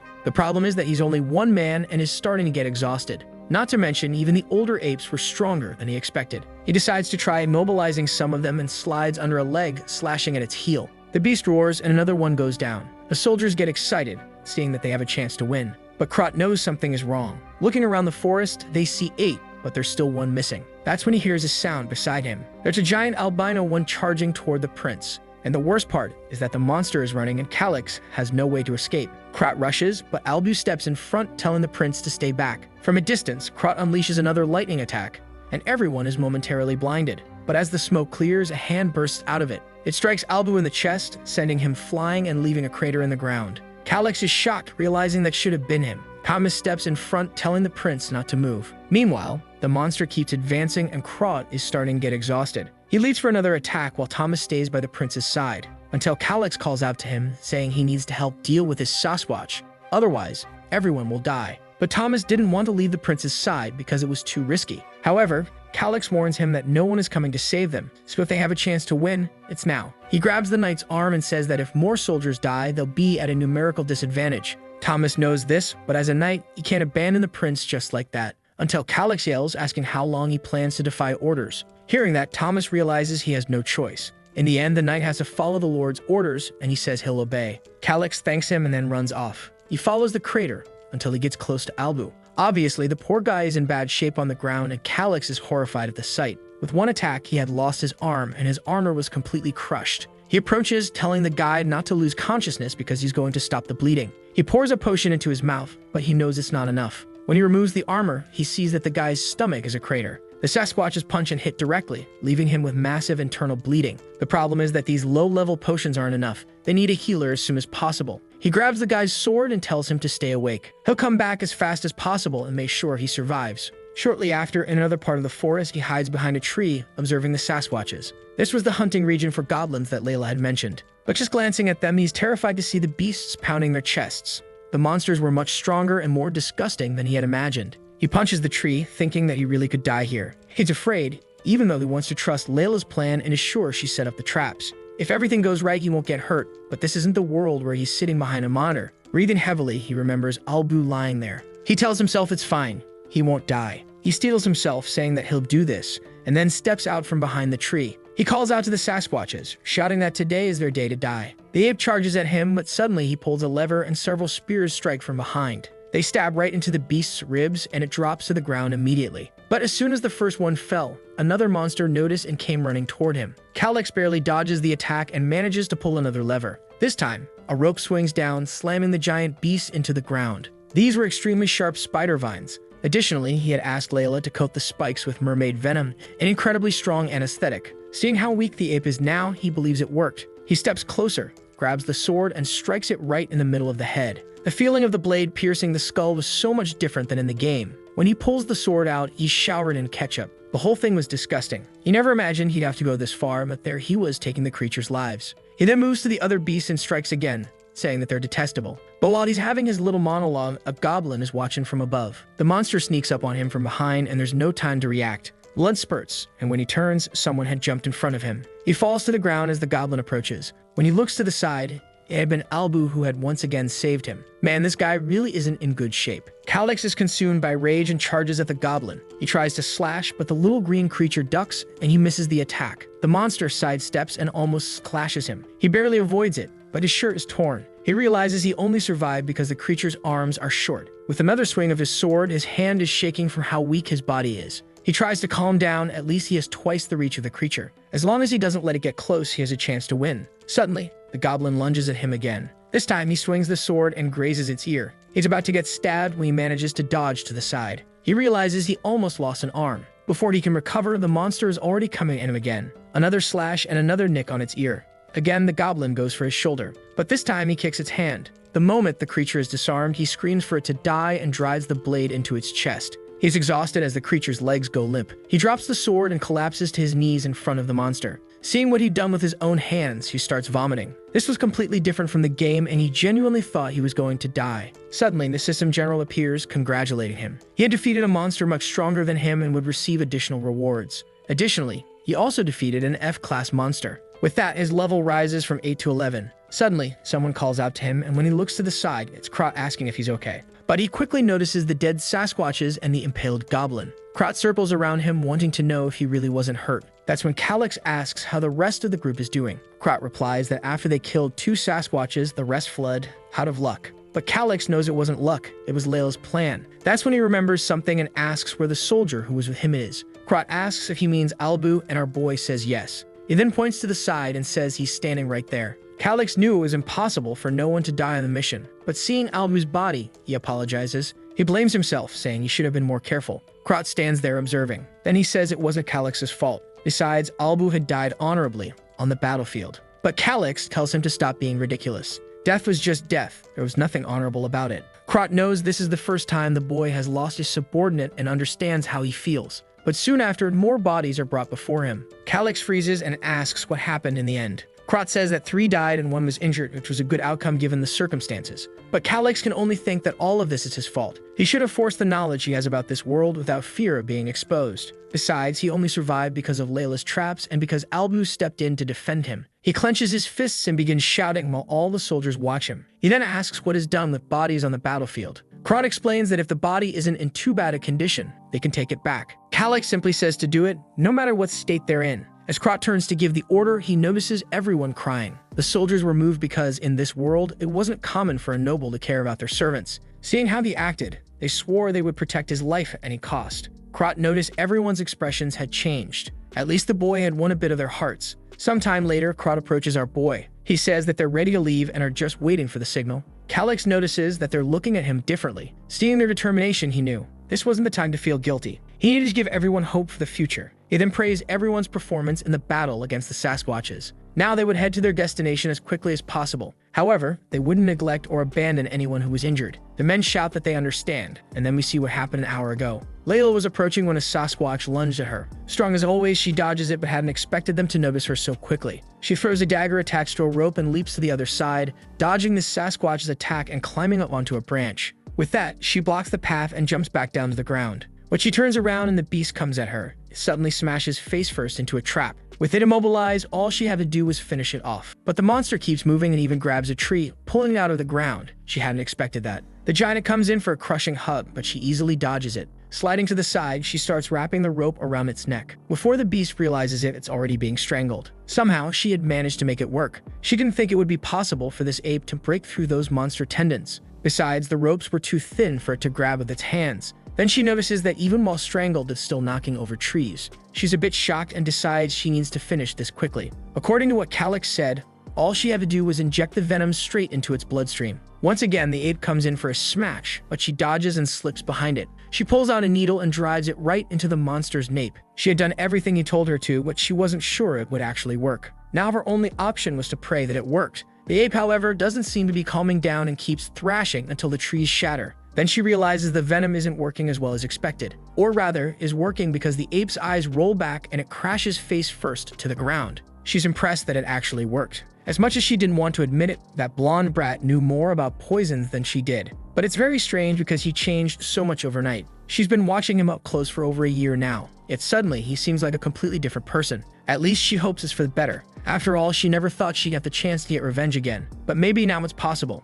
Back on the wagons, Calix glances back. Some soldiers who survived are still exhausted and beaten up. He tells Krot that they're going to stop here, and Krot says he understands. As the soldiers sit around the trees, Calix approaches and offers them some potions. They hesitate because those are very expensive. But our boy just tosses the bottles to them and tells them to drink up already. That's when someone comes up behind him and asks what he's doing. Calix already knew someone would complain about this. Krot tells him that even a low-rank potion is extremely expensive. These ones, Russell had prepared specifically for him. After all, 10 bottles like these cost half the reserves of their house. Angrily, Calix asks if he's telling him to let everyone suffer while these potions just sit there. Krot looks uncomfortable and says that's not exactly what he meant. Everyone watches, and our boy tells them not to worry. When the expedition is over, they'll have enough money to buy as many potions as they want. At that moment, both of them are surprised again. The soldiers bow, thanking the Lord for his generosity. The clueless Calix is at a loss for words. Meanwhile, Krot notices that now those soldiers have truly decided to give their lives for him.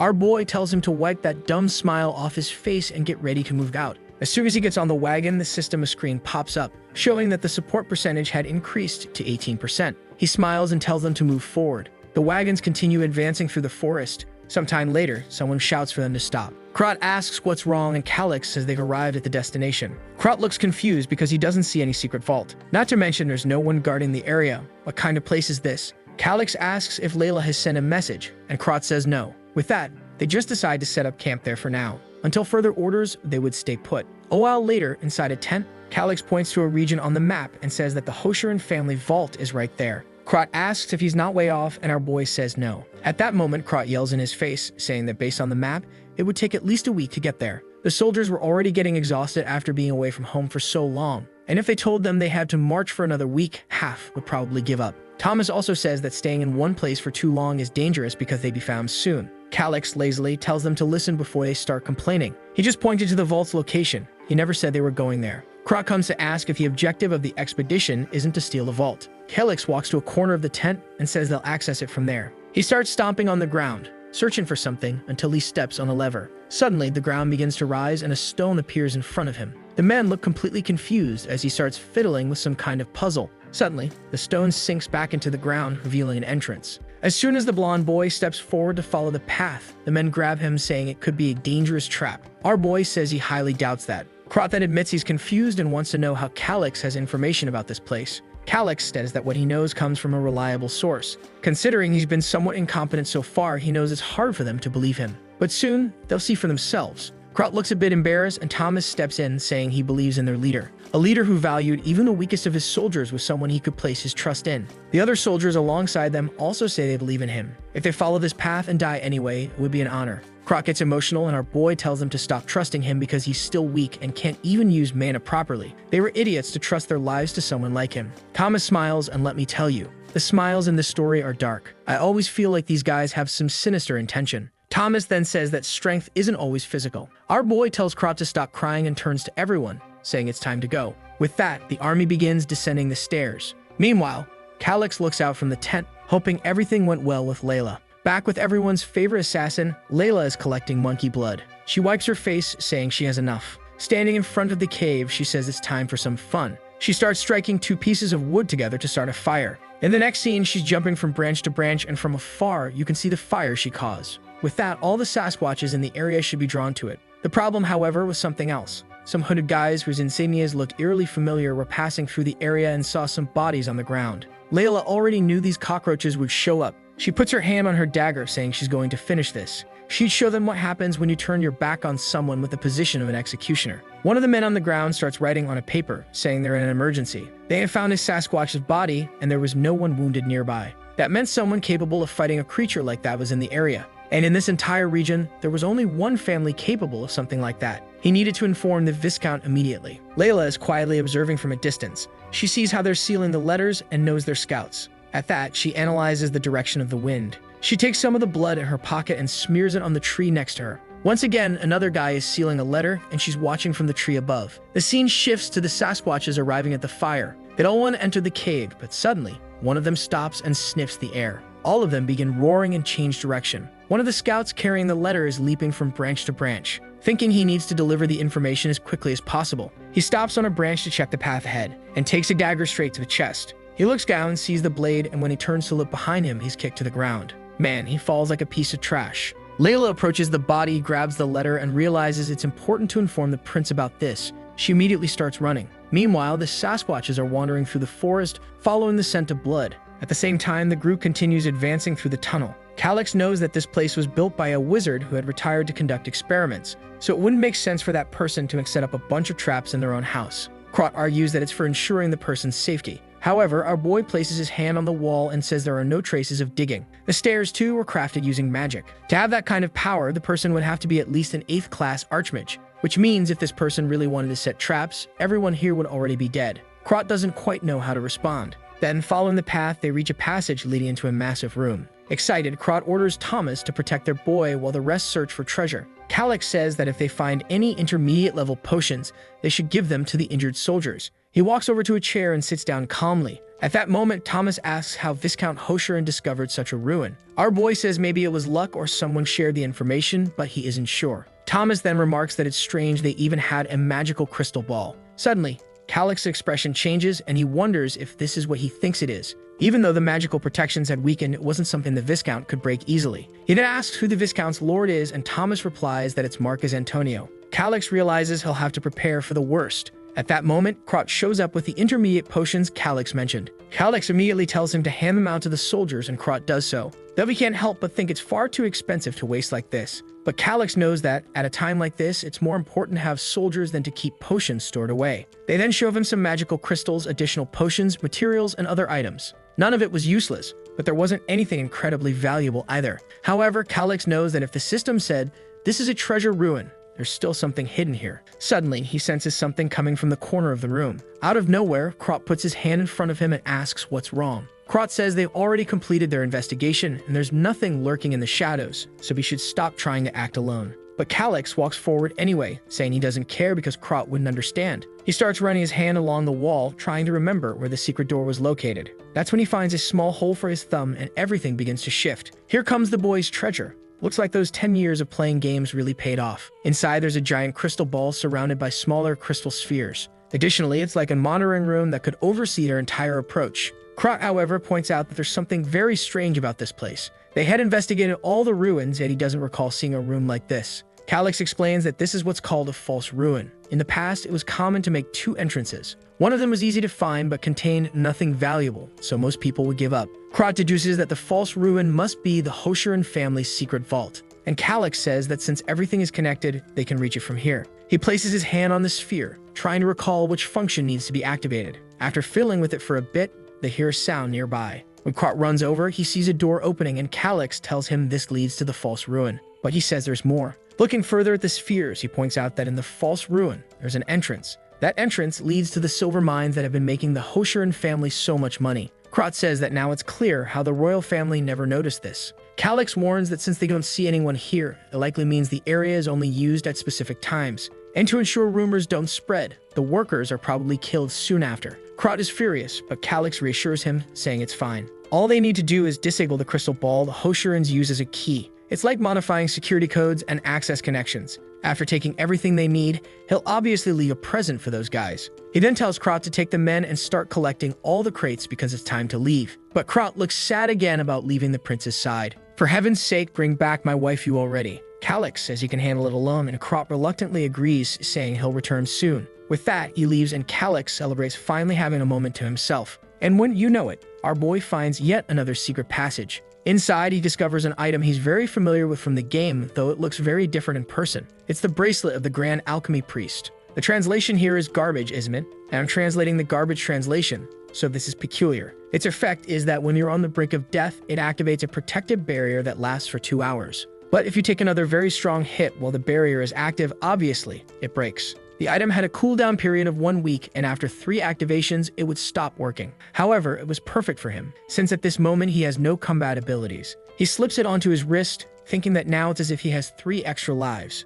But as he's about to leave, he notices one more detail. Inside the place where he picked up the item, there was something written. He tries to read it but only understands part of it. something about a Hecatoria or something like that. The problem is that the rest of the message is indecipherable to him. He remembers that once in the game he heard about this name, Hecatoria. In the legends, she's the goddess who taught humans how to use magic. But he's certain this didn't exist in the game. Could this be something that only belongs to this world? As he touches it with his finger, electricity begins to surge, and he feels a tremor. Suddenly, it seems like only his consciousness exists, and he asks where he is and why he can't see anything. Looking down, there's a giant eye surrounded by glowing blue shapes. He wonders if this is the domain of the divines he heard about, the so-called gods that watch over people in this world. Suddenly, he begins to writhe in pain as a voice echoes in his head. It was as if the words were being forced directly into his brain. A red-haired woman's voice says that this is wrong and inhuman. But one of the energy sources replies that there were no humans there. It warns Hecatoria that the matter had already been settled by vote. She should not think of breaking the pact.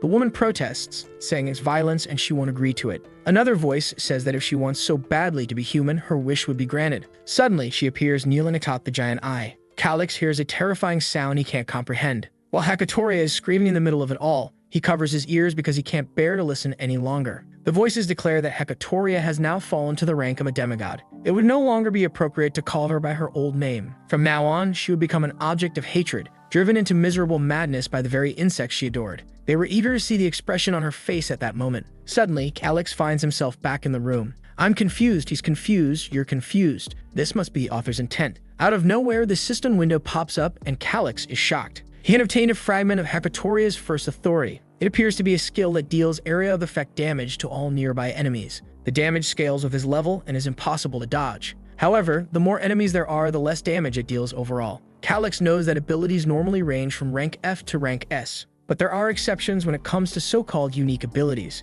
And beyond that, there are authority abilities which are even more distinct. It's a power that only X-class individuals or those known as demigods can use. In fact, developing an authority is the only way to reach the X-class. Another cistern window appears, stating that he has absorbed a fragment of authority. This raises the rank of his soul. Calix is now certain that the one who sent him to this world was the goddess named Hecatoria. He knows that only authority-level abilities can harm a god. Perhaps she's hoping that somehow he'll avenge her. The lunatic starts laughing with his hand over his face, wondering if this is really going to be the final objective of this game. Obviously, he feels like he's being manipulated, but he's going to end this whether he wants to or not. At that moment, Krot returns and asks if he's done. Calix tells him not to be surprised, and Krot looks confused. In the next scene, everything is chaotic and lively. There was so much treasure in that room that they needed more time to collect it all. Just the chests filled with coins totaled over 30,000. Our boy gets excited. It's much more than he expected. And Krot says that, in addition, there are several crates with silver bars worth about 100,000 gold coins. The only problem is that transporting so much loot with just this expedition wouldn't be easy. Calix thinks he never imagined the biggest problem would be having too much treasure to carry. But to him, it doesn't matter how much there is, it won't be a problem. Because when he killed the goblin, he aimed the inventory ability. He's feeling all confident, grinning to himself, while Krot wonders about his excitement. Calix simply tells him to bring the crates closer. He'll handle the rest. Krot asks if everything in front of him is accounted for, and the man confirms it. Calix then tells him to prepare everyone for the return journey. Krot agrees, though he has no idea what the boy is planning. But Calix knows that in this world, the concept of players and abilities doesn't exist. It would take too long to explain what an inventory is. So instead of explaining, he'll just make it work. At that moment, Krot says everyone's outside but asks what they're going to do with the crates. Calix shows the bracelet and says he obtained it there.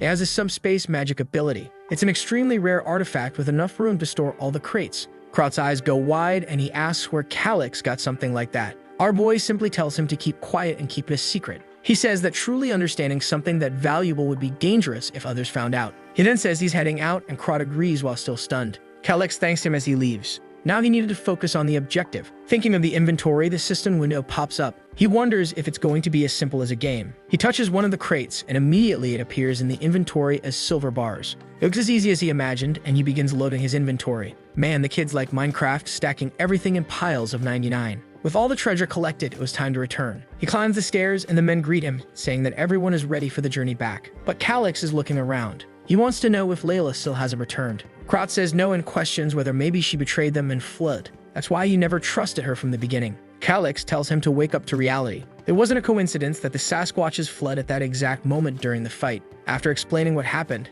everyone looks shocked. Krot says that attacking the Sasquatch's nest alone was a suicide mission. Even though he didn't like the girl, he didn't want her to die like that. Calix says he would have suggested sending soldiers with her. But since no one trusted her, she had to go alone on that venture. Krot realizes that not only was he wrong, but it was because of her that they survived. Our boy says that if she hasn't returned, it's because something must have happened. Thanks to her, they avoided countless sacrifices.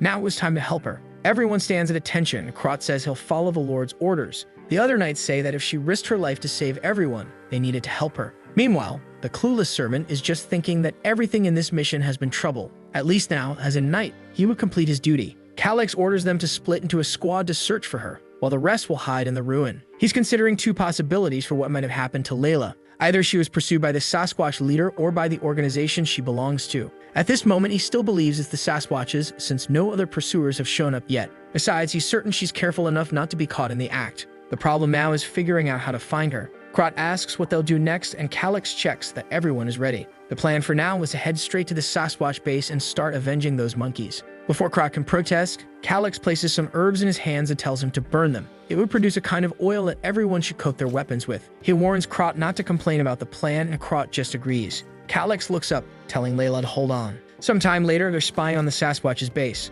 They're sure that only females and children are inside. Calyx says they'll kill those inside first, and soon enough, the males will rush into the cave. But the men look uneasy and ask if this is really okay, since he already knows how dangerous the creatures are. Our boy tells them to see for themselves how powerful the poison on their weapons is. With that, they step forward and the Sasquatches hear something. The entire army begins advancing toward them. As the fight begins, Calyx hears others approaching. They run toward the cave, and Calyx says it's now their turn. They follow some footprints, and our boy says he's sure Layla wouldn't be defeated by those creatures. That's why they'll follow the largest footprints. Riding on Thomas' back, they start running. Along the way, Thomas asks if Calyx likes the woman. He gets it.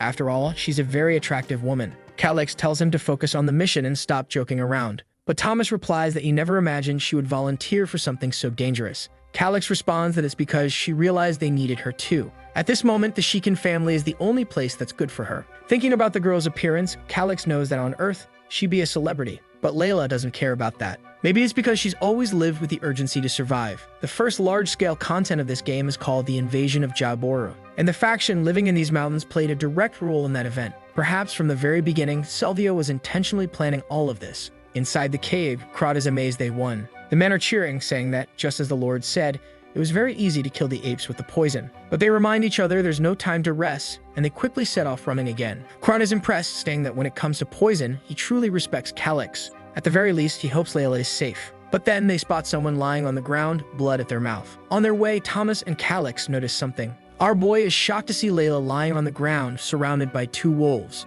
Thomas runs ahead and slashes the first wolf, while Calyx runs to help her. The problem is that her wound is much deeper than he imagined. He quickly uses a mid-tier potion, and thankfully, it seems to be enough. The only problem is that her recovery will be gradual, and she'll need several more. Thomas returns, saying he drove off the wolves. He helps our boy sit Layla up as Calyx gives her more potion. Her skin color starts improving, and they both feel relieved. At that moment, Krot shows up, and our boy says he arrived just in time. Suddenly, the scene jumps forward to a week later at Shekin Castle. Our boy, who looks more like a beautiful girl, is there training. For heaven's sake, right? This kid is too weak. He's at level 18, which isn't that bad. He's only 15 years old, and the average for an adult man is around level 20. Nearby, Russell watches and says that at least the boy's stamina is improving a lot. He could say that Calyx's physical condition wasn't bad at all. Krot comments that he seems completely different from the day they explored the ruins. Maybe he's taking some kind of secret potion. The hard-headed guy is there all confident, looking like something out of Solo Leveling. He says that his journey to level up has only just begun.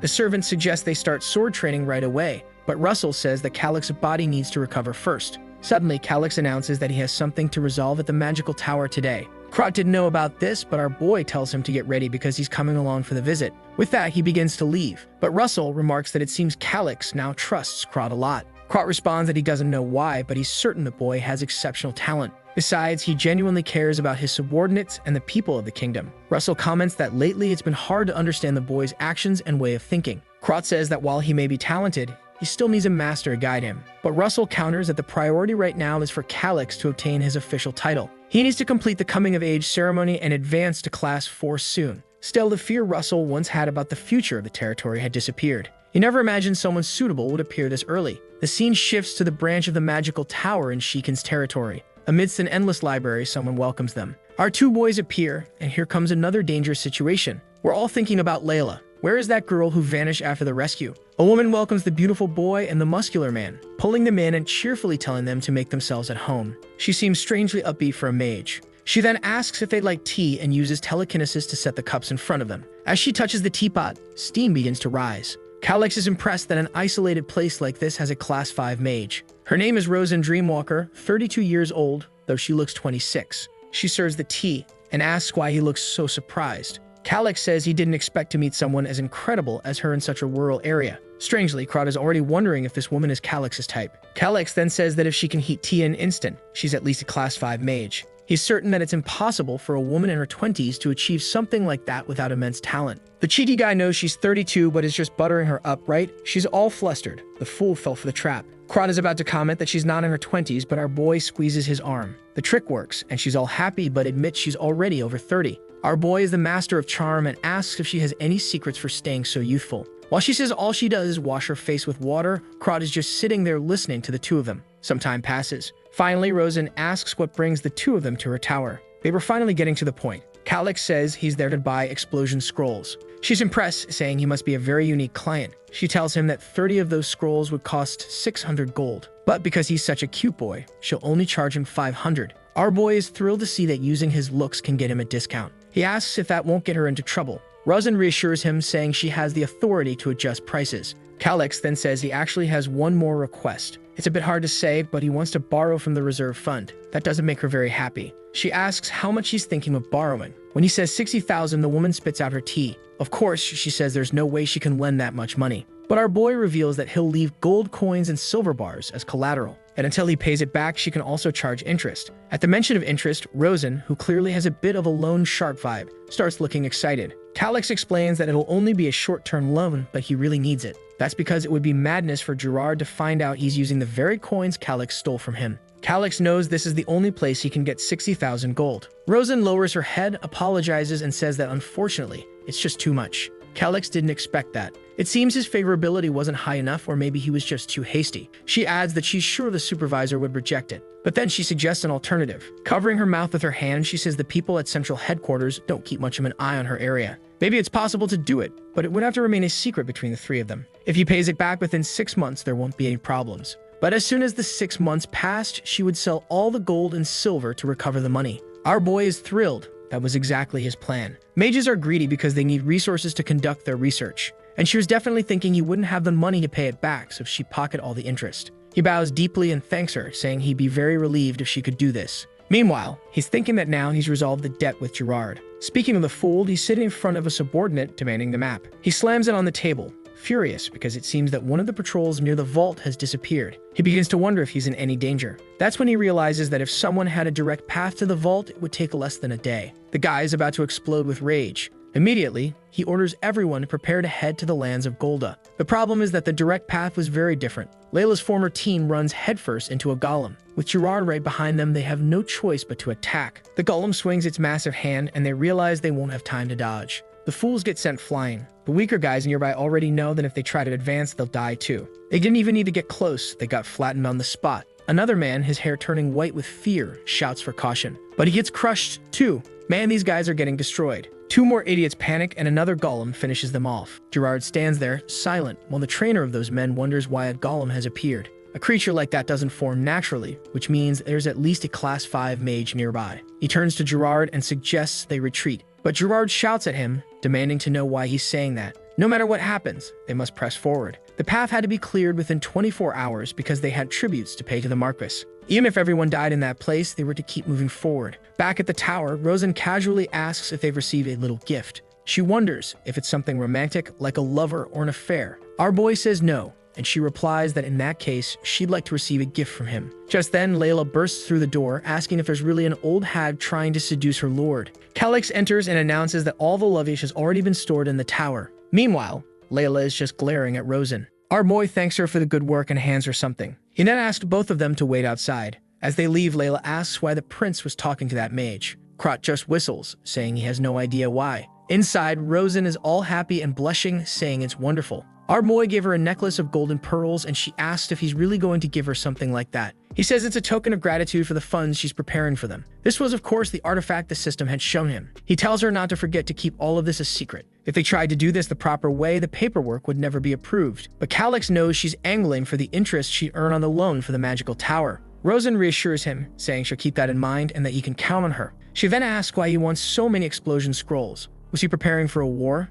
Calix is impressed by her skill in extracting information. Seriously though, it's a normal question. You bought 30 scrolls that blow everything up. He stands up and says he's not planning anything like that. Those scrolls would only be used for mining. She finds it odd that he used something so expensive just to dig holes. She asks if he's found a gold mine. Calix is tired of how much information this woman is trying to pull from him. He waves goodbye, saying they'll continue the conversation next time. She looks surprised but smiles, saying she's looking forward to it. Outside, he finally has 60,000 gold in his inventory. With that, all the massive debts of the territory could be paid. He's just anxious to see Gerard's reaction when he finds out his treasures were stolen. While he knows he means nothing to Selvio, it's obvious he won't let the man who ordered his assassination get away with it. They would pay for what they did. Even if they had no idea this had already begun, their revenge wasn't over yet. Back at the golem, the men have wrapped chains around it, trying to pull the creature down. They anchored it to the ground, pulling in all directions until they finally expose its core. One of the men stabs it with a knife, yelling for it to die, and strikes the center of its chest. The core flares up, releasing an explosion as the stones fly in every direction. Man, the squad is in rough shape. Everyone is dead on the ground, swords scattered, bodies collapse. One of the men says they managed to kill the golem, but it costs 60% of their squad. Gerard, however, tells him to stop complaining and to just open the gates already. They reach the door of the hideout and a man brings the crystal ball forward. But when he places it on the door, it displays a message. User invalid. An unauthorized access is detected and the security measures begin to activate. A warning sounds, telling them to step away from the area within 180 seconds. The man insists and tries to place the crystal ball once more. But of course, the error is the same and Gerard kicks the door in frustration, unable to understand what's happening. He has no idea why it isn't working. The man next to him warns that it's better for them to back away because they have no clue what these security measures are. With that, they start running while the door remains intact. It enters stage 1 of the interception program. The security measure was to summon numerous creatures that would attack anyone within a defined range. Back in the carriage, our boy asks Layla where she heard that. She replies that she heard it while he was flirting with that mage. Our boy notices she seems a little angry and says he wouldn't do something like that. It was all business. However, he wanted to ask her something. What would happen if he betrayed Selvio? She looks confused and asks why he's even thinking about betraying the Viscount. Our boy says he just wants to know what kind of person Selvio is. The type to let his subordinates' mistakes slide? She explains that no, he's an extremely perfectionist man. A person who would never tolerate failure in any form. Our boy then wants to know what would happen to Gerard if the Viscount found out. Layla says she has no idea, but Gerard is also not someone who would accept being killed so easily. He would probably try to survive at any cost. It's obvious he wouldn't hesitate to betray the Viscount if necessary. Our boy thinks to himself that it's obvious Gerard wouldn't let himself be killed so easily. Meanwhile, Layla is watching him, realizing that the boy is planning something on his own again. Looking at his cyan-colored eyes, she doesn't know what this strange feeling is. And our boy is deep in thought, feeling like he's missing something. Back in the lands of Golda, the men have finally exterminated the monsters. The problem is that the Viscount's forces have also been almost completely wiped out. Gerard orders them to bring reinforcements and to open that door. There was no way to enter normally, so they had to use explosion scrolls. They blow up the entire door, and the entrance is now open. But the man already had a bad feeling about this. Inside, they realize the treasures are not there. Desperate, he orders the men to quickly find the silver. Everyone runs around searching. Of course, they won't find anything. One of them eventually finds a scroll on the ground. He opens it, wondering what it is. It's an explosive. Boom! Everyone's sent to the afterlife. When Gerard gets up, he has no idea what just happened. Most of the men who ran off to look for the treasure are now buried under rubble. At that moment, Gerard already knows. With what just happened, they will be executed by Viscount Selvio. It's time to activate an emergency plan. He approaches one of the men and tells him he's always been grateful for his service. Out of nowhere, another man comes from behind and finishes him off. Gerard tells the man not to blame himself because he did everything right. It's just that the secret couldn't leave that place. With that, another one is dead. The friend of the fallen man says that someone named Cape definitely won't stay quiet about this. They probably sense something abnormal in the region and will soon figure everything out. Gerard replies that it doesn't matter. All they can do now is follow the emergency plan.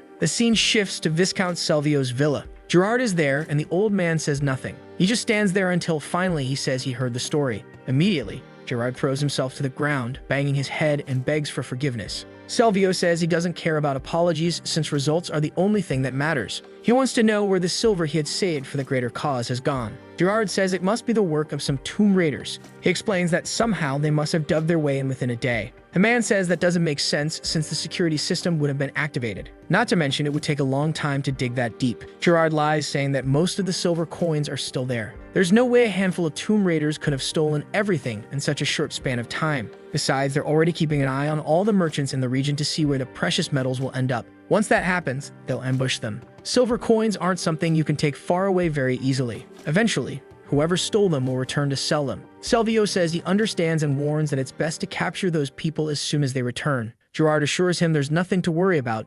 It will be done. Salvio goes to a drawer and says they need to apply pressure until these thieves return every last coin. However, something had to happen. Of course, Gerard had received his punishment. The poor man begs to be spared, but the whip comes down on his back. Salvio curses him as a slay bastard and asks if he's really mocking him. Gerard is just there, thinking that somehow he has to endure this hell. Salvio continues whipping him, shouting that the biggest problem is that he lost half of the shadow forces. Something they had been training for so long became useless because of him. After a great deal of affection on Gerard's back, Salvio pauses for a moment. He warns that his complaints are nothing. But if they jeopardize the greater cause, that's a whole different story. He warns that from now on, Gerard no longer has any authority over the shadow forces, and he can only act after receiving permission from him. Gerard, of course, simply replies that he understands. The man then says that they urgently need tribute money now. He orders Gerard to inform the Shikan territory that they will begin the process of confiscating their assets. Even if they don't have much of value, would be enough to help with the tributes. If it's not possible to take anything from Shikan, then Gerard himself would have to sell what he owns to pay the bills. Gerard just says he understands and tells him not to worry. Meanwhile, he's thinking to himself that there's no way he's losing everything he worked so hard to get. Salvio sits back in his chair and reminds him that he hasn't been forgiven. He'll have to find that silver. And if he doesn't, he already knows what will happen. Sweating profusely, Gerard simply replies that he understands and bows deeply. Outside, Gerard's friend asks if he's okay. He hands him a potion and tells him to recover quickly. Gerard drinks it, and the man tosses him a cloak, saying they need to return to the base soon. However, Gerard wants to know where this Jacoby is. The man responds that Jacoby drank too much, and after the fight, he hasn't been able to do anything. But recently, they added a desert boy who looks like Prince Calix. Gerard scoffs, saying he doesn't like desert folks because of their sunburned skin. However, he wants to know how the rest of the preparations are going. The friend replies that everything will be ready in 3 days. The problem is whether they'll be able to escape easily. The man reassures him, saying not to worry. Half of the squad is dead or injured, and the remaining ones are just low-level thugs, so this was the perfect opportunity. Maybe all these events were a blessing in disguise. After all, the more money they had to build a new life, the better it would be to escape. However, Gerard doesn't look convinced. He believes that the boy from the Shikan family has already won the succession battle easily, so it probably won't be that simple. A few days pass. Krot enters the room and calls for the two of them. He announces that Gerard and Mythos have come to visit. It's probably because of the debts. Russell says it's exactly as the prince had predicted. He tells Krot to accompany the prince to meet with the men. Russell wasn't going to get involved in this anymore because he believed the boy was capable of leading the territory. Krot says he understands. Meanwhile, Gerard, ever the lunatic, looks flushed, saying the boy's physique is improving day by day. But our boy simply replies that he doesn't greet unnecessary people, and that Gerard's arrogant attitude was already testing his patience, so it was better to get straight to the point. Gerard says that if Calix is so eager, he'll be direct too. He opens his arms and announces that the official confiscation would begin. He had determined that the Shikan territory wouldn't be able to pay the 60,000 gold, so they would take everything there as collateral for that amount. Our boy asks what Gerard will do if he refuses.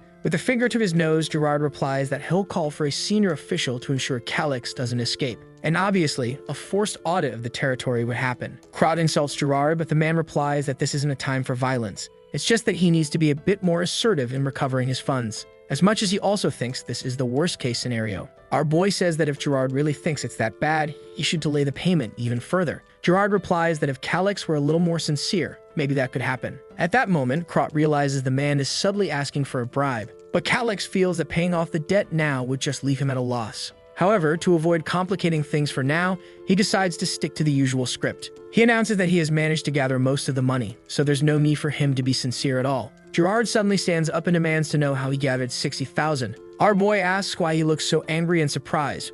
Was this a good thing? He places the official notes on the table and says all the values are legitimate. Gerard knows that those notes are indeed government issued. But how the hell did this kid manage to gather 60,000 in such a short time? That's when Gerard has the idea to take this money and flee with it. It would be much better than escaping with gold and silver, so maybe this was the perfect chance to go to another country. Calix places a silver bar on the table and asks if Gerard wants to verify it. He explains that he has 32 pieces of these in 420 crates. At that moment, Gerard recognizes those as the very silver bars he had hidden from the Viscount. Now everything starts to make sense. The Viscount thought Gerard was only hoarding a few silver coins and some copper, but Gerard had been secretly using the hidden mines to amass far more resources and stash them away. Now that Calix knows about it, it's hard for Gerard to go against him because he'd be reported to the Viscount. If Selvio discovered this, Gerard would obviously be executed. Calix then tells Gerard they don't need to pretend anymore about what's happening here, and he asks Gerard what he thinks his fate will be. Since Calix is a kind boy, he'll give him two choices.